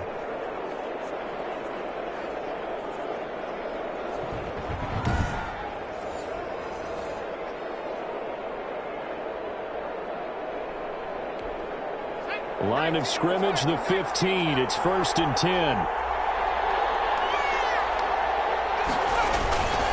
On the ground, it's Eckler. And he'll be brought down this time at the 5-yard line. Give him 10 yards on the pickup, and it'll be 2nd and very short. Now, that was an excellent run. And when you see that happen, that's when you're seeing guys doing their job, and then some people doing a little bit more. Offensive linemen and tight ends, they're expected to block.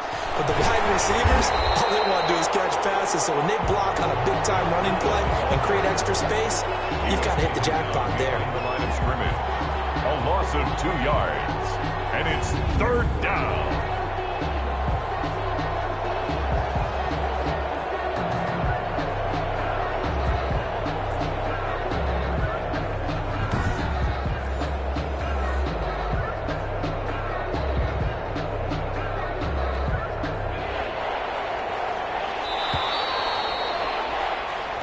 Is going to do it for this 3rd quarter of action. You are watching Madden Ultimate Team on EA Sports.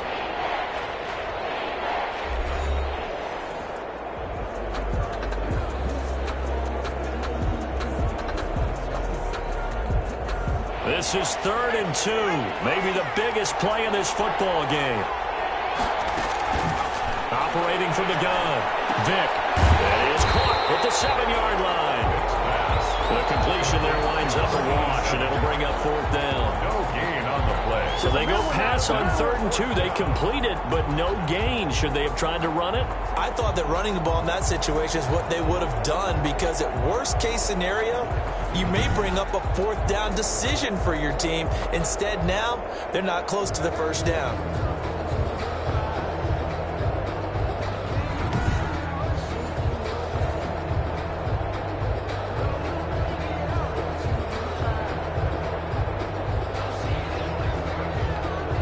One score down. Here we go. They're going to go for it here on 4th down. As expected, they're going for it to keep the drive alive. He can run for it, and he will. The Bills' drive stalls out on 4th down. And this 11-play drive is going to lead to nothing on the scoreboard. So the failure to convert no doubt really hurts, but this one's not over. A good chunk of time on the clock and the timeouts. Yeah, not only do they have the timeouts, as you just noted, they're going to get an extra one with the 2-minute warning. And that's going to help in big way. So in a sense, they have 4 timeouts in their pocket.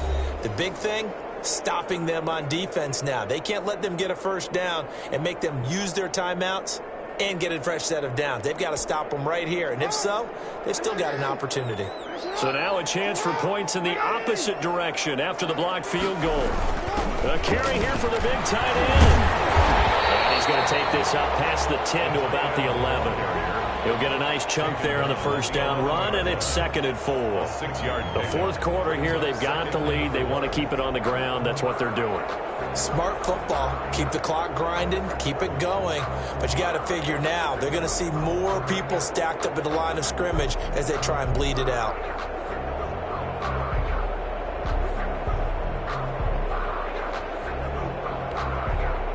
Second and 4.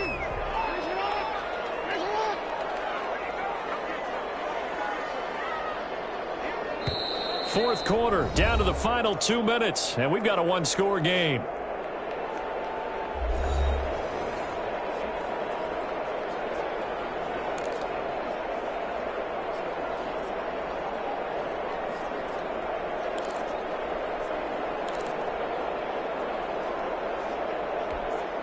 So it's Charger football as we welcome you back from the 2-minute warning.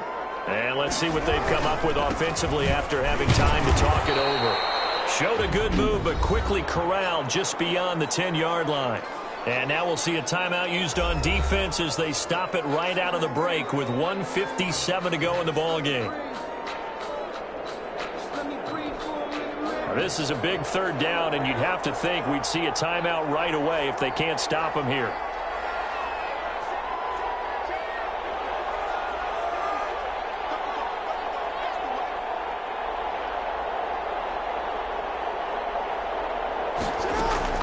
Now Jackson.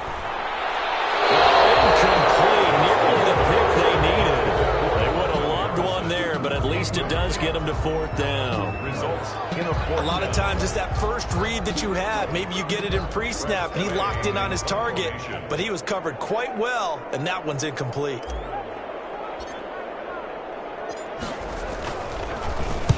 So they're forced to punt on 4th as this one's away. A good kick, 48 yards, 4 on the return. And possession will switch hands, 1st and 10. So Michael Vick in the offense. Down 7-3, a minute 46 to go. They need a touchdown. A field goal is worthless now as they come up on 1st and 10.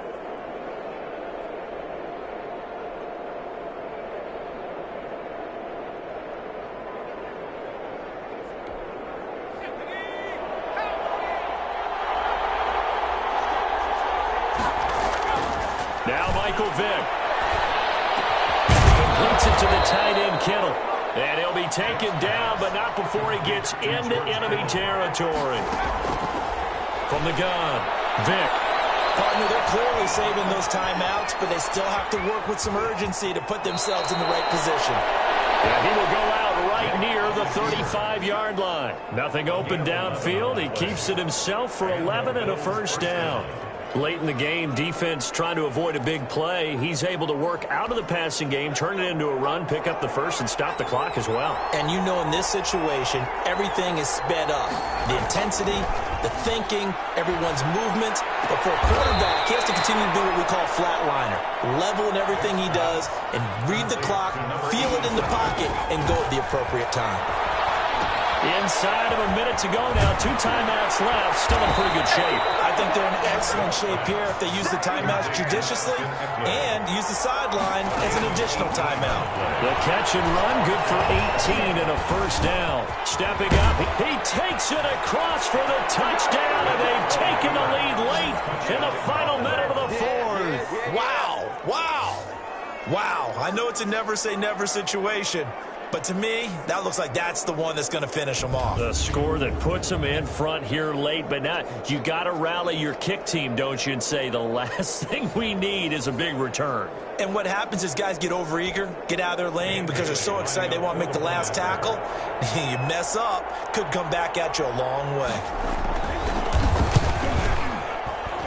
He's got it, and this is indeed up to a 3-point lead. 5 plays there on that drive, and it was capped off by a 12-yard touchdown run. Set now to kick this one away, and off it goes. Lockett the return. And he brings us out past the 20 to the 24. The Chargers take over 1st and 10 at their own 24-yard line. The tides have turned. Now all eyes shift to the Chargers, trailing by a field goal. 30 seconds to go.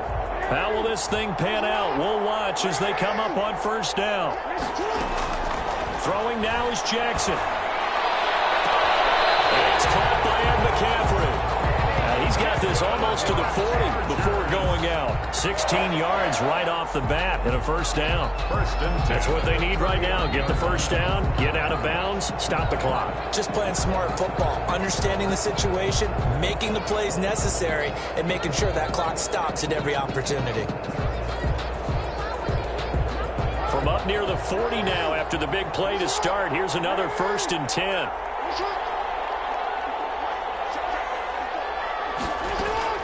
He'll look to throw. But he can't hang on to it. That would have sealed it. Instead, 2nd down. It's 2nd down and 10.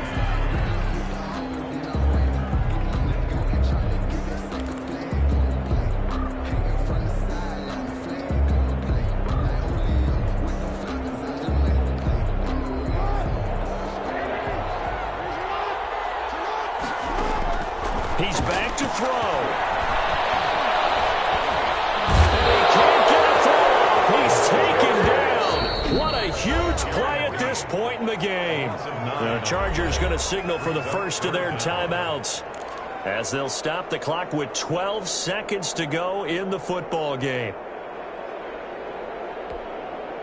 An extra defensive back here for the Bills on 3rd down.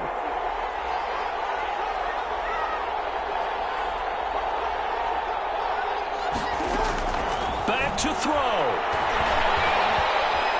Now a desperation throw deep downfield. And nearly intercepted there. That would have been ball game if he had clinched it and caught it. Instead, it gives him one more chance here on 4th down.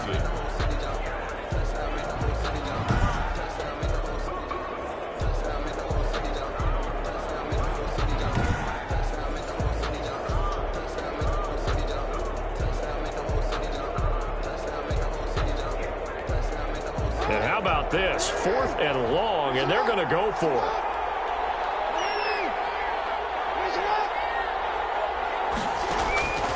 One last shot for Jackson.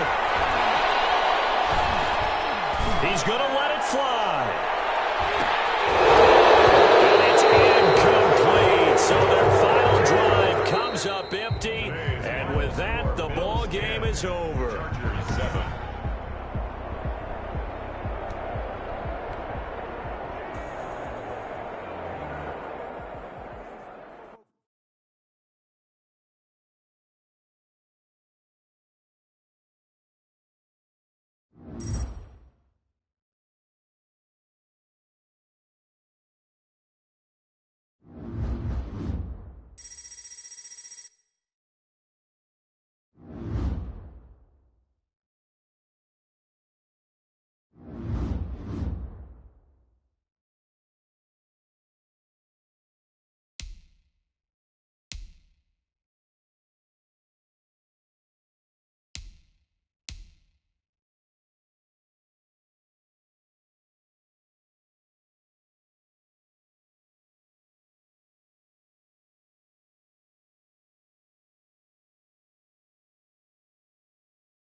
Hello and welcome in. I'm the coach, and you're watching Madden Ultimate Team.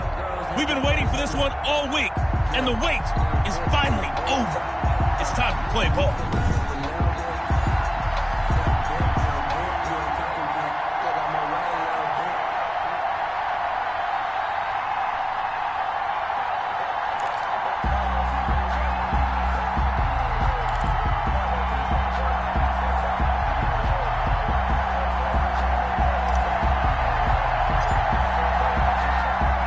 It's North versus South in the state of California. We're underway between the Niners and Chargers.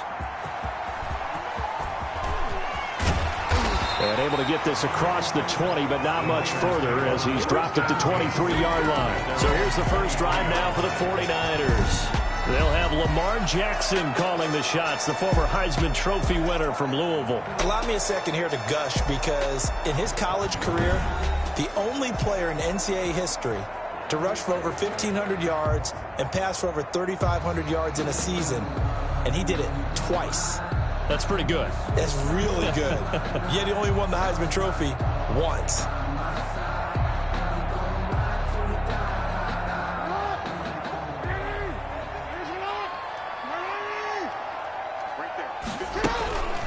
They'll run for the first time with Raheem Mostert, and he'll take it ahead to the 28-yard line. The game's first play produces 6 yards, brings up second down. It's a pickup of 6. A quick burst there, and he nicely bit off a pretty decent gain.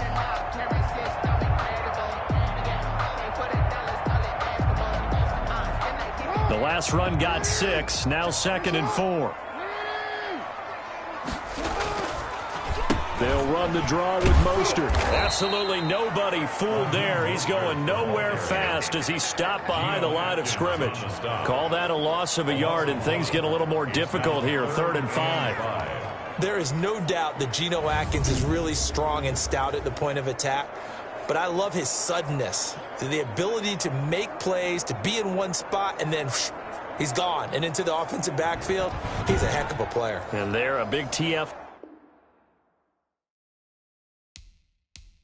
Tackle for loss. Hard to believe that his father, Gene Atkins, was an NFL defensive back. He's bred this big defensive tackle. 3rd play here, this opening drive, as they're up against a 3rd and 5. Operating from the gun, Jackson. That's complete to Mostert out of the backfield. And he will have the first down, but he winds up taking a pretty good shot that time. 35-yard line. A strong 8 yards will keep this drive rolling. And that's understanding where the markers are, because it's not just running to them. Because on the catch, you can actually be pushed back before the first down. It's getting past it and allowing that opportunity to drift back towards the first down line and still having picked it up. Really well run. Ball up to the 35 now as they come up on 1st and 10.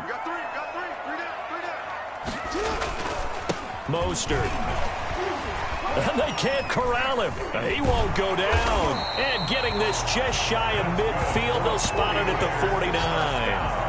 First down, San Francisco. The pickup, 14 yards. So that's his longest run of the first quarter. And, Charles, we talked before the game about them needing to establish the run game. They'll be looking for more of that. And they got to the perimeter. So that tells me that that's part of the game plan of what they want to get done today. So they'll have some complementary runs where he'll run it to the inside. But it appears that when they want the big yardage, they think they can get to the outside and make it happen.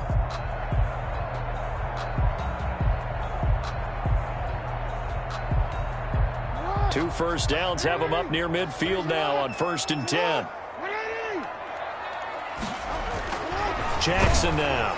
And incomplete as he was knocked as he threw it. And it took the ball off course. They've given up a few first downs on this drive, but getting the incompletion there, that should give them something to build on and maybe turn the tide. So after the incompletion on 1st, now 2nd and 10. Meanwhile, this one knocked down in the backfield. It's incomplete. You can tell they wanted to get that ball downfield, but they had nothing working in the secondary, so he dropped it off to the running back. That one ended up incomplete.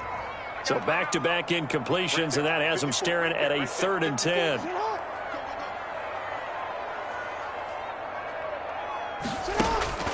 From the gun, Jackson. Flush to his right. He may try and run for this. And they do get this across midfield to the 49, but a small consolation prize as he's well short of the first. And they had an extra defensive back on the field on that play, and the coverage was excellent. He tried to pull it down and run for it, but they rallied to him and kept him short of a first down.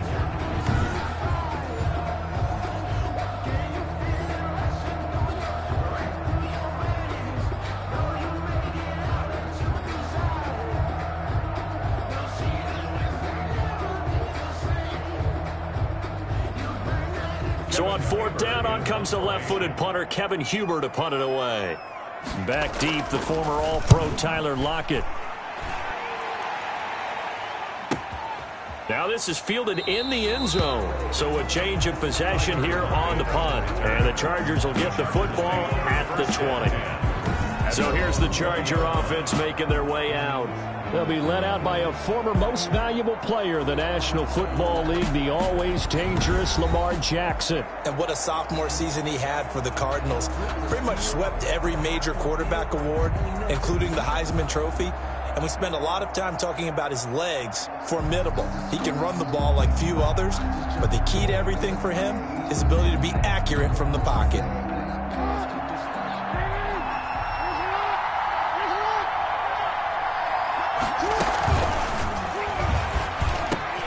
On the catch, it's Andre Johnson. And he's got daylight. It's a foot race. The 20. Touchdown, L.A. Andre Johnson. An 80-yard touchdown. And the Chargers have taken a first-quarter lead. One play, 80 yards. Pretty easy drive to recap. It certainly is, but not so easy to execute. Starting on your own 20, you want something to kickstart your drive and get it off to a nice start. They went for the whole thing and got it. That's a great way to send a message to the opposing team. Harrison Butker is on for the extra point.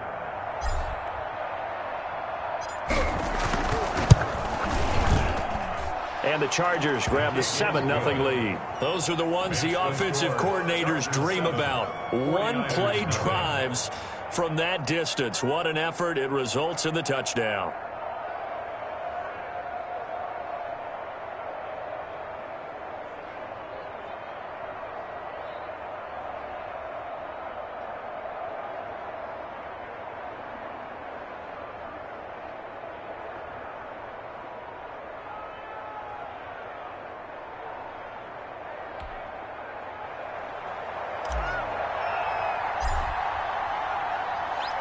The kickoff unit is out on the field, and they will send this one away.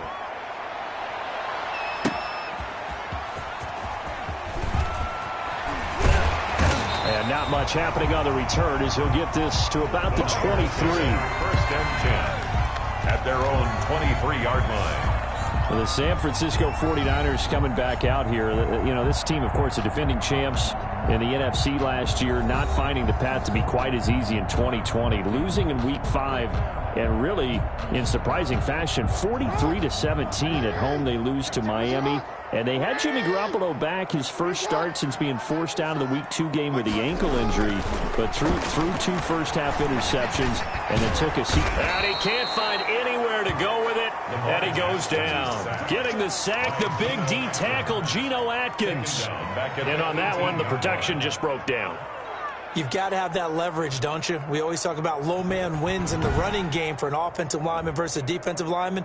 It's essentially the same thing in pass protection. Get lower than that defensive lineman so that you can keep your balance and keep him away from your guy trying to throw the football.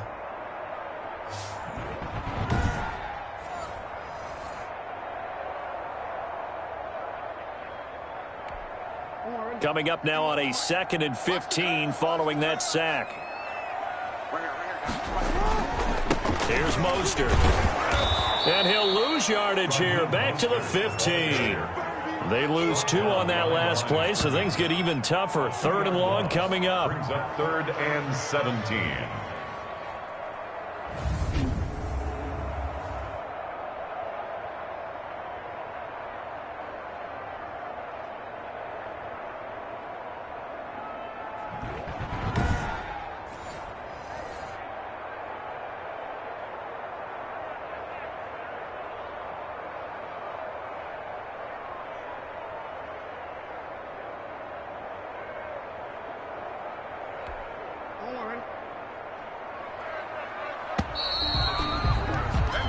After 1, 7-0 on EA Sports. Chargers 7, 49ers nothing.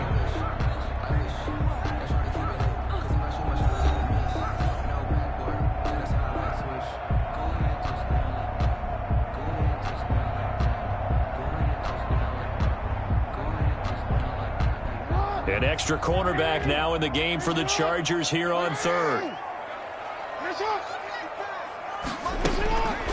From the gun, it's Jackson. He gets it left side to Johnson. And he'll be stopped at the 27-yard line, well short of the first down marker.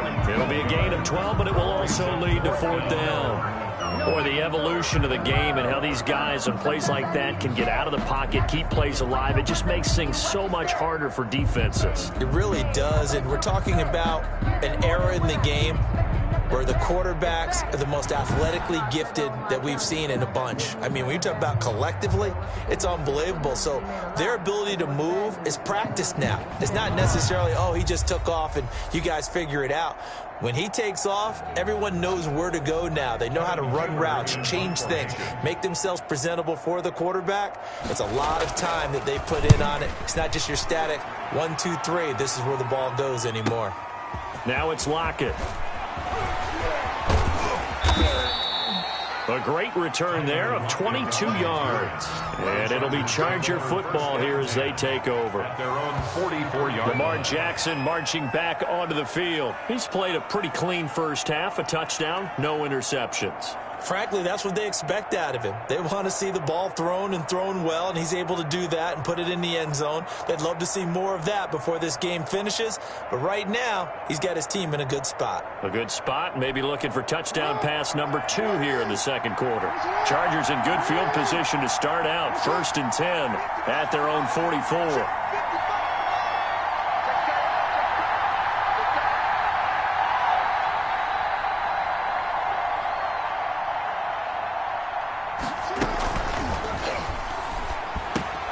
Johnson with a completion over the middle. And he's going to get this all the way down inside the 35. An eligible receiver downfield. Offense. Too far downfield, something those linemen have to watch out for, and that time it costs them. Still first down.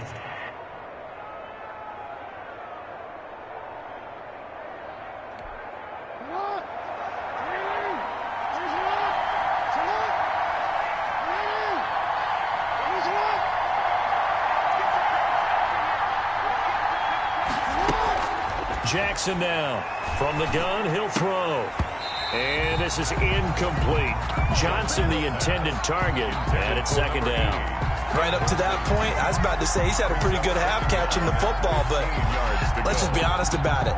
He should have caught that one. And he knows that. That was one right in his breadbasket and one he normally catches. So they'll come up after the incompletion for 2nd down.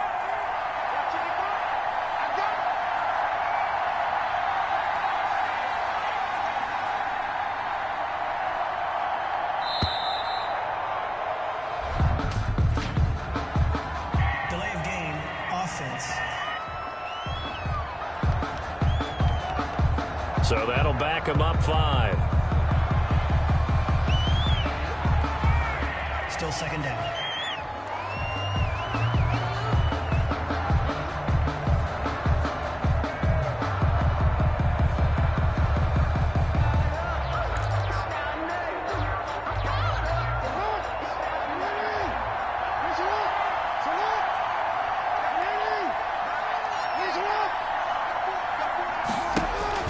On 2nd down, Jackson.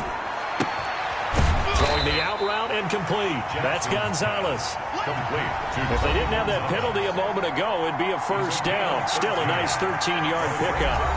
3rd down.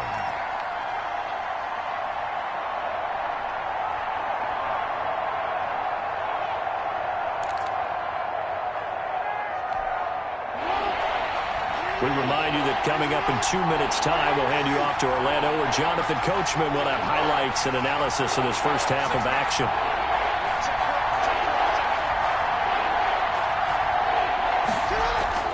On 3rd down, Jackson. Oh, he'll take a shot from McCaffrey downfield. That's caught inside the 20. And they'll wind up getting this one all the way down inside the 20. 35. A great pickup there, 35 yards, and obviously the 1st down to go along with it. That's good concentration right there, and he did a nice job of adjusting to the ball in the air. And it certainly doesn't hurt that at 6'5", he's got a big wingspan that allows him to go up and complete that play.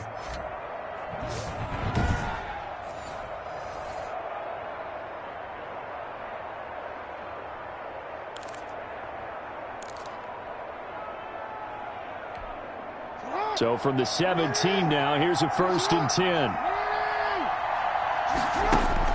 From the red zone now, they'll look to throw.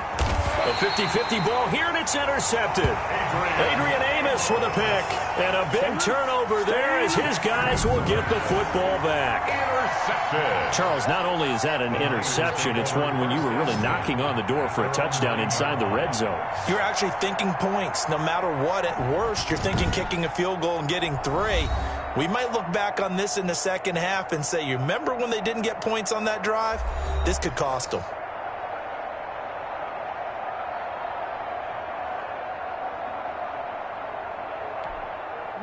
The San Francisco offense ready to start their next drive. Now the question, what do you do here? Time, not really an issue. You got over a minute, but you figure from this spot you'd need a good 50, 60 yards to even consider a field goal try. Yeah, so there's optimism there, but there's also a little bit of restraint, right? You got to make sure you don't take a sack here. Don't end up in the end zone. Ball gets stripped. You could give up 2 points in that occasion, or maybe even 6 if you can't get on it and recover it yourself. So make sure you protect the guy throwing the football if indeed that's the plan of attack. And the 49ers now going to use the first of their timeouts as the stoppage will come with a little under a minute to go in this first half.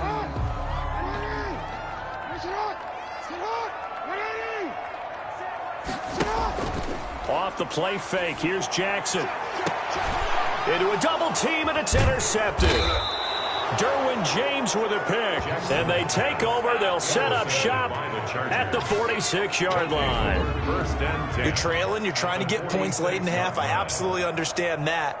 But remember, it's all about the ball. And without the ball, you can't get those points. They just turned it over. Now you got to be careful because that deficit can get a little bigger on the other side with that good field position they just took over with.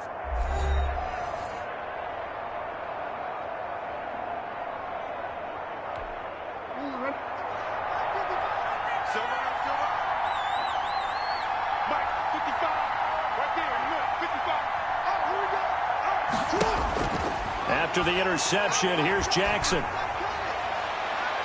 That's going to be knocked away and incomplete. Kenny Moore that time there on the coverage. It leads to so now 2nd and 10 after the incompletion on first down.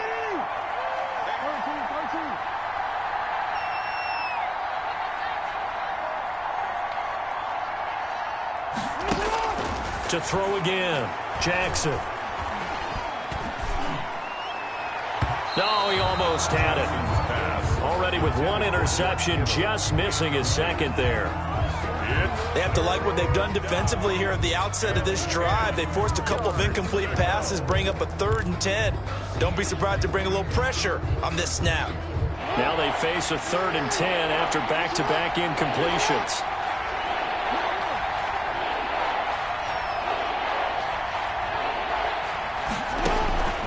From the gun, Jackson. And he finds a man. It's McCaffrey. And they're able to work this to the 25 before it's all said and done. The Chargers going to signal for the first of their timeouts as they get it right at the 32nd mark of this first half.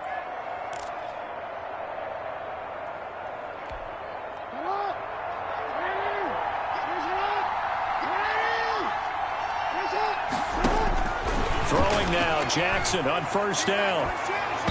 And this one is incomplete. George Kittle, the receiver that he was looking for. That'll bring up 2nd down.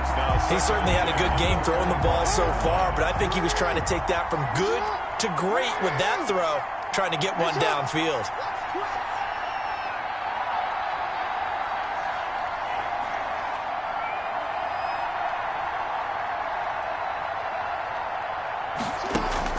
Second and 10. Here's Jackson again. His throw caught right around the 6. And he's in for a Charger touchdown. And McCaffrey, as the first half is winding down. The Chargers, they're able to widen their lead. And that's certainly an important score right there because they gave themselves a 2-score cushion heading towards halftime. Now you got to force the other team out of their comfort zone, and it changes the way you approach the second half as well. How you want to do things on offense, and your defense feels much better too, having that lead. Butker on for the PAT.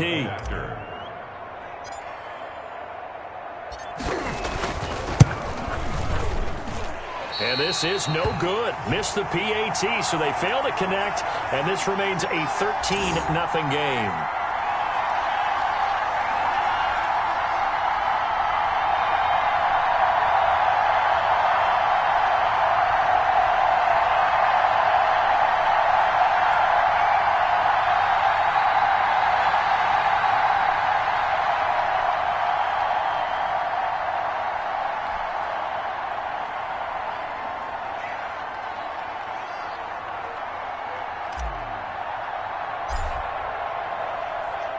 So not much time to speak of remaining in this first half as the kick's away. Fielded a couple yards into the end zone. And he returns this to the 22. Take over 1st and 10 at their own 22-yard line.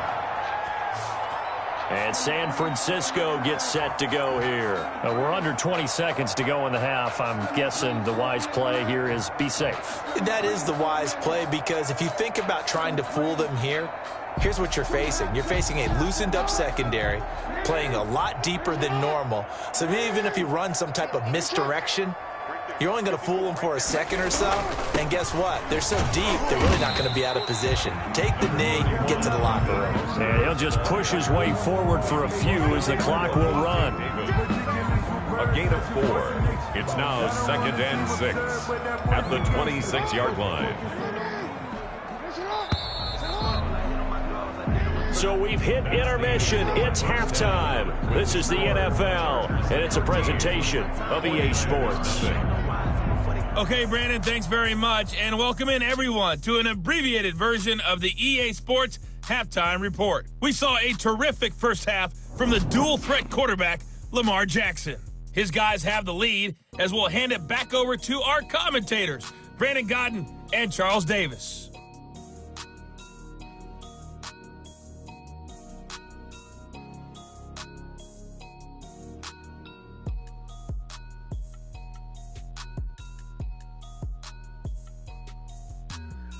Welcome back. Charles and I settled into the booth, ready for quarter number 3.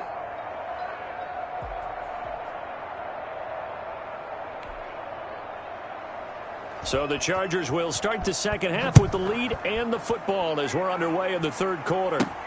Lockett the return. Oh, a good return up past the 30. And a good effort on the return there. Gets him across the 30 up to the 33. 10-10.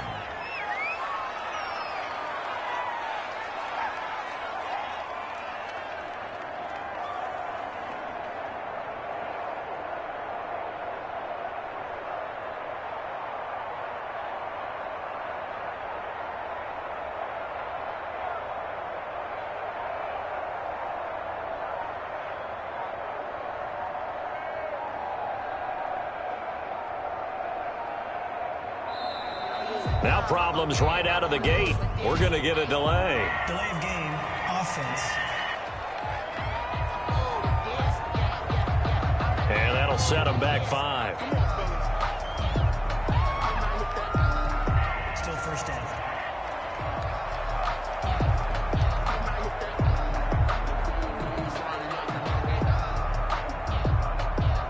The delay of game backs him up 5, 1st and 15. Jackson from the shotgun. He'll get this to McCaffrey out of the backfield. And he's out of bounds, able to take this one up to the 35. Out of bounds at the People worry about throwing the out route because often it can get jumped, and that can turn into either an incompletion or an interception. But not on that one. Everything came together, and he catches it and goes over the sideline.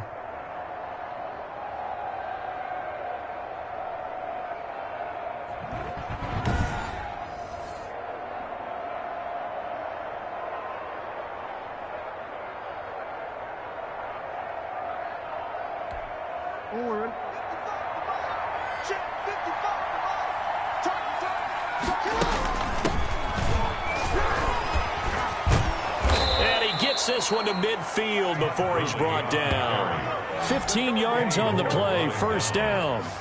And a nice little broken tackle run there by Todd Gurley, the 10th pick in the 2015 draft. And that's what you get with him, that full package of speed, power, able to catch the ball in the backfield. Many people doubted him coming out because of the knee injury in college. They're seeing the full Todd Gurley now, and it hurts. And he will finally be taken out of bounds. A big play there on the catch and run, and even 50 yards. Oftentimes now, offenses aren't nearly as precise as days gone by. They just tell receivers, find an open patch of grass and let the quarterback find you. And that's exactly what they did on that play. First with the pass through the air, nice chunk of yardage there, and then additional pickup with his legs after the catch. Two big plays in succession. Not sure this D knows what hit him, but now they got to get ready. It's 1st and goal.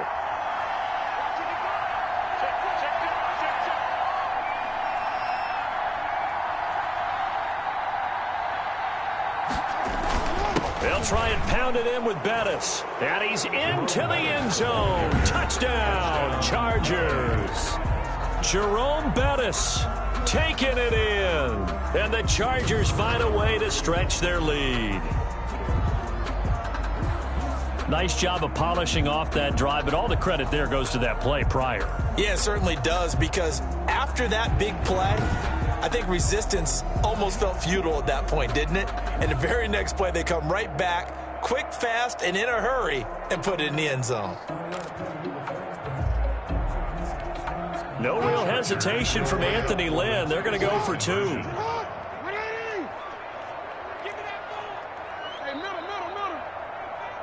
Switch.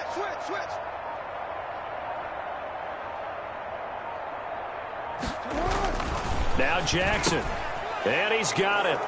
So they try for 2, successful. And that bumps their lead up even further. And, of course, on the 2-point try, had the option to run or pass. They pass it there, and it works. Felt pretty straightforward, didn't it? An open receiver, ball's put on him, 2 points for them.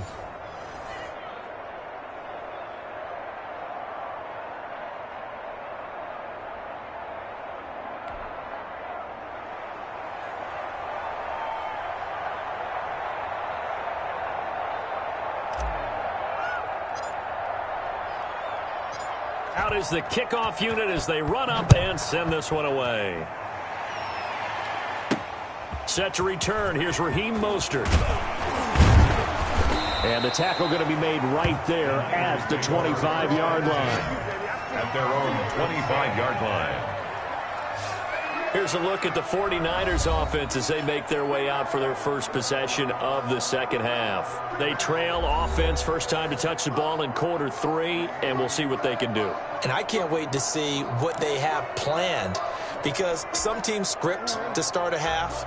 Other teams just go, okay, these are the sequence of plays we want to run. These things worked well for us.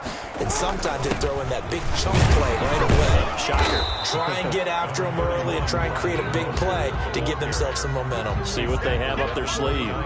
It's a pickup of 4, and it'll bring up 2nd down.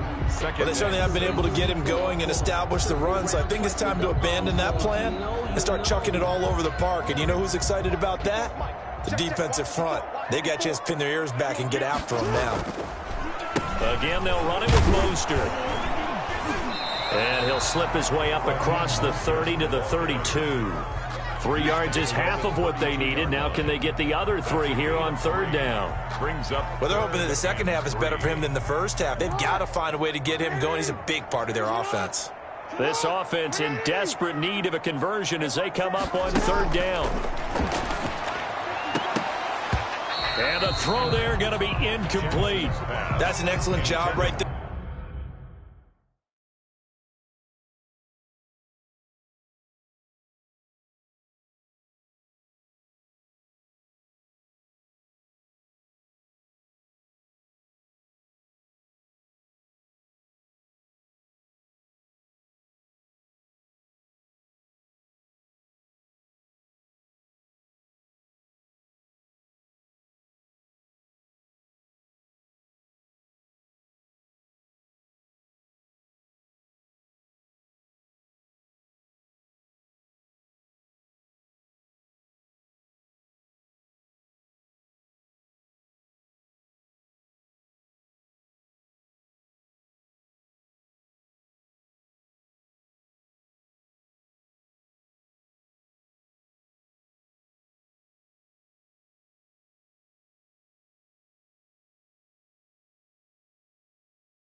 On third down, like any defense, you never want to let them get anything started, and that would have been a first down. Instead, you saw the contact on time, no penalty, and before this drive could get wings, it's fourth down.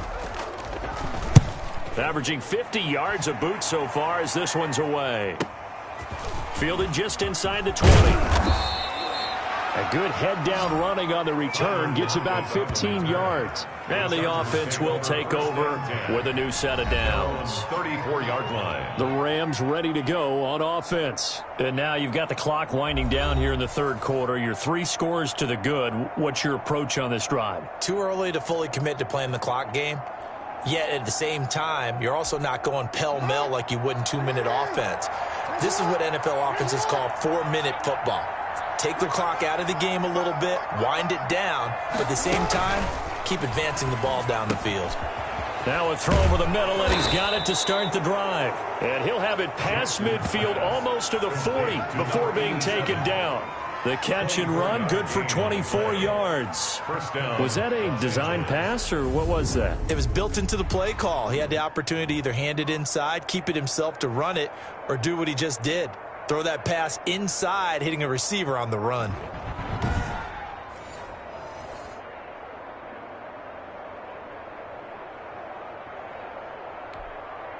So 1st and 10, and if they score on this drive, might have to start digging in our second half blowout material. Now it's Jackson. Looking left side, and he's got a man. That's Johnson. And he's going to get this one down to the edge of the red zone. And 22 more yards there and another first down. Not only have they completed a couple on this drive, but they peeled off some pretty good chunks of yardage, too. Absolutely great start. 2 nice plays in the pass game. Now can they continue to feed off that?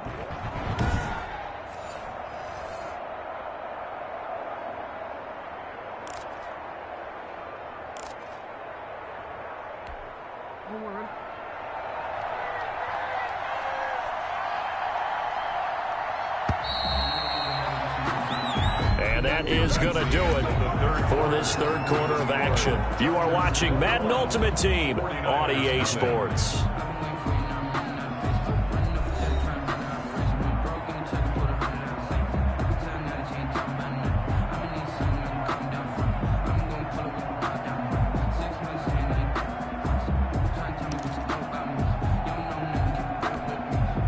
Back-to-back good plays have them on the move on first down. Operating from the gun, Jackson. And that is incomplete. He couldn't hold on through the contact. Brings up second down. As his old brain remembers, when I see 5 wide receivers on the field as a defender, I know the ball's coming out hot. They expected it and got there and popped it free. After the incompletion, here's 2nd and 10 from the 20. Now a second down throw for the end zone, but it's incomplete. And McCaffrey, the intended target. And that takes us from 2nd to 3rd down. This offense was on the move. Now 2 straight incompletions have them looking at 3rd and 10.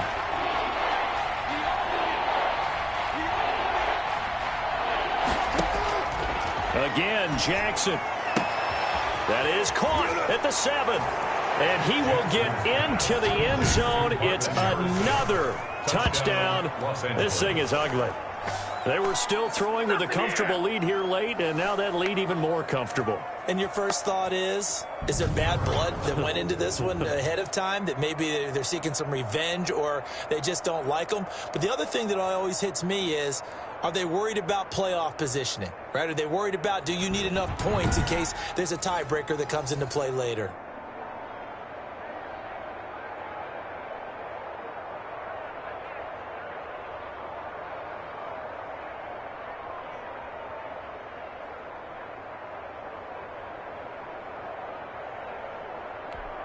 Butker now to add the extra point.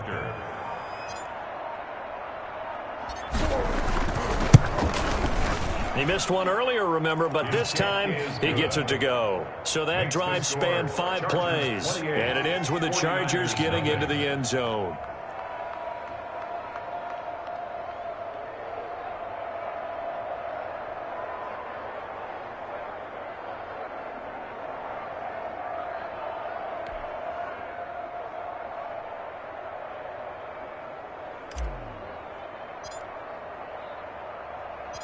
The kickoff team on the field now as they will send this one away. Mostert now to return. And he won't quite make it to the 25. The Niners take over 1st and 10 at their own 24-yard line.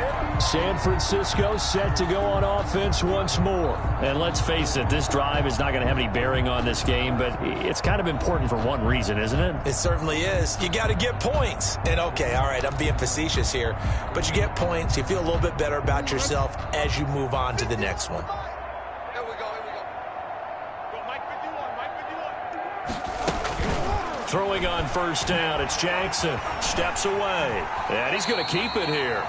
He'll get 8 on the scramble there. It'll be 2nd and a couple. Now, that was not a bad scramble there on 1st down. He didn't force it, nor did he throw it away. He was able to take off, and now he made it a very manageable 2nd and short.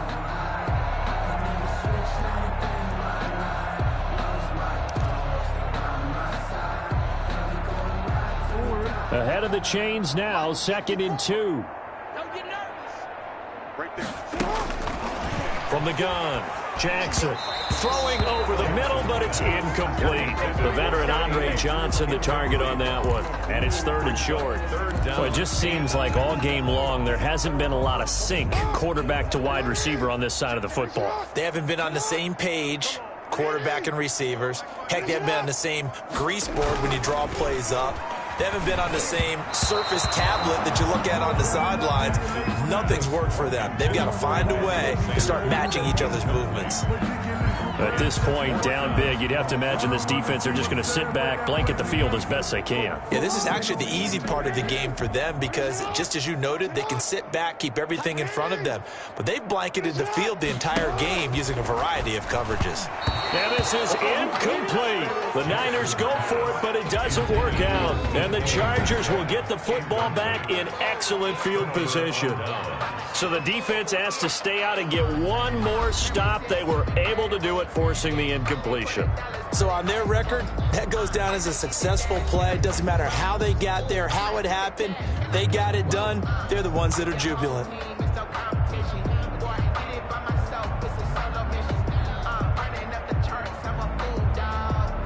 From the 32 now, here's 1st and 10. Mike 5-5, Mike 55, Mike 5-5. Here we go. They'll try and run some clock here as they keep it on the ground. And taking it to the 15-yard line before he's brought down. 17 yards for the Chargers there as they've got themselves a 1st down. Just 2 minutes remaining here in the 4th quarter of what has been a one-sided affair.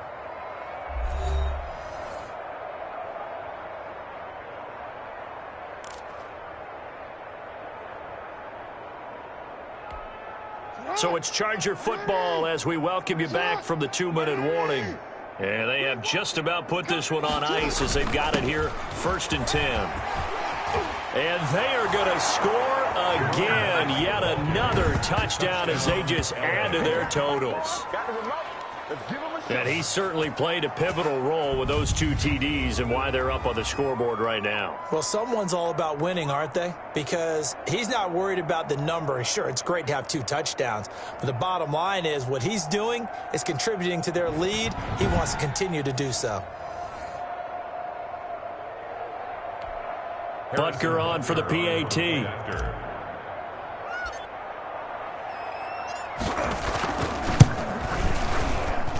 Now, this one was over a while ago as they just add on to their big lead. They had the short field, and they made quick work of it. Just 2 plays to get into the end zone.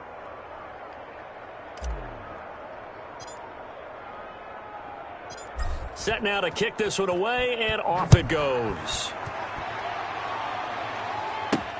Mostert now to return. And he'll get it up past the 20 to about the 22. 1st and 10 at their own 22-yard line. The 49ers ready to set up shop again offensively. They are just obviously getting shellacked here in this one, Charles. What's the message if you're a coach for this final drive in a lopsided game like this? For a lot of coaches, be honest. Don't forget today. don't forget what has happened out here. Yeah, use that as ammo going forward. Exactly. Take a great look at that scoreboard. Realize how poorly everything went for us today. Coaching, playing, the whole deal. And never forget it, because you're not going to want that feeling again. No, you don't want that feeling again, and who knows? You may meet up with this team again. Emmanuel Sanders, the intended receiver, and that'll bring up second down. Throwing again. Jackson. And he drops it incomplete. And their struggles continue here. For DK Metcalf. Fair to say, hasn't been his best game throwing the football, but also not getting a lot of help out there either. Yeah, you nailed it pretty well, you know. He's got to throw it better. Got to get more help. Obviously one that should have been caught. They've got to find a way to bring those two elements together so they can make some progress in this one. So back-to-back incompletions, and that has them staring at a 3rd and 10. Operating from the gun. Jackson got a man. He finds Sanders. And he'll get this up to the 34-yard line. 13 yards there and a Niner first. Nice game there, partner, but you and I both know that won't do anything for the final score. They're not going to win this one. Right now they're playing for pride and fantasy points. And just to erase that goose egg, nobody wants to be shut out.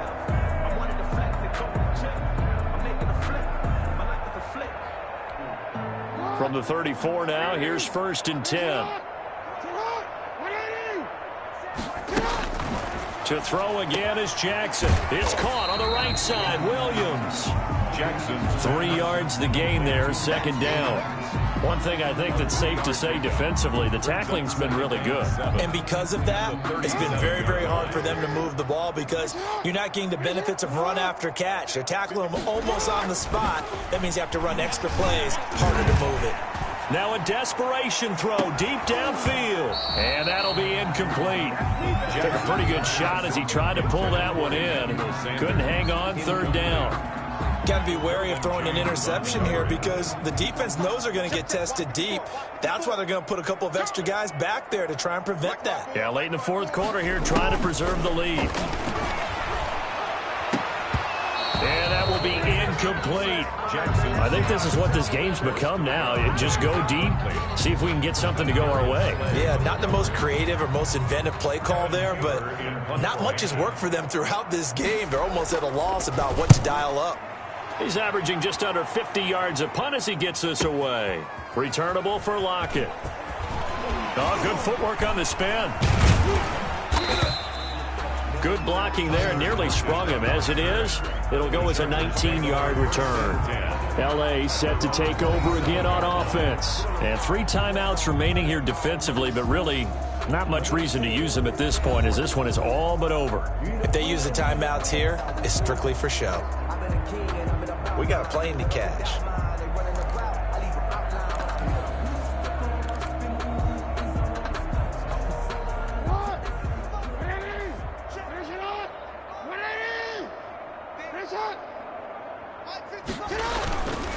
They'll run with a Hall of Famer, Bettis. Now the result here, a pickup of 8. Leaves him with 2 to go on 2nd down. That's it. That's what you want. Straight ahead positive gain. Just keep that clock ticking. Brings up 2nd and 2 at the 35-yard line.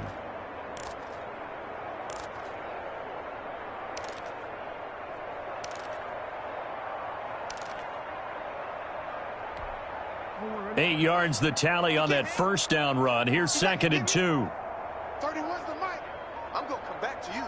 I'm going to come back to you. A run. This is Bettis. And he'll bring it up here to right at the 40-yard line.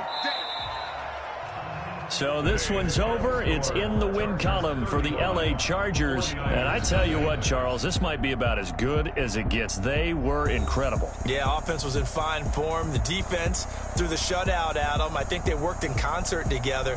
What I like about the offense was they held the ball pretty well. You know, time of possession, exactly what they were looking for in this one. And that helped out their defense. Didn't have to be out there the entire time. So when you do that and you're out there fresh playing, off a little extra spring in your step, and it showed up in this one. They had a ton of spring in their step. Impressive victory.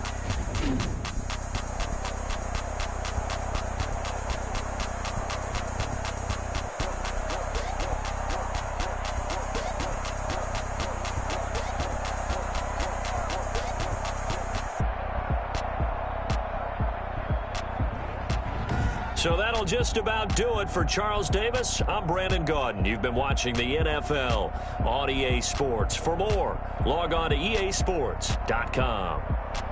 With that, we say so long from Santa Clara.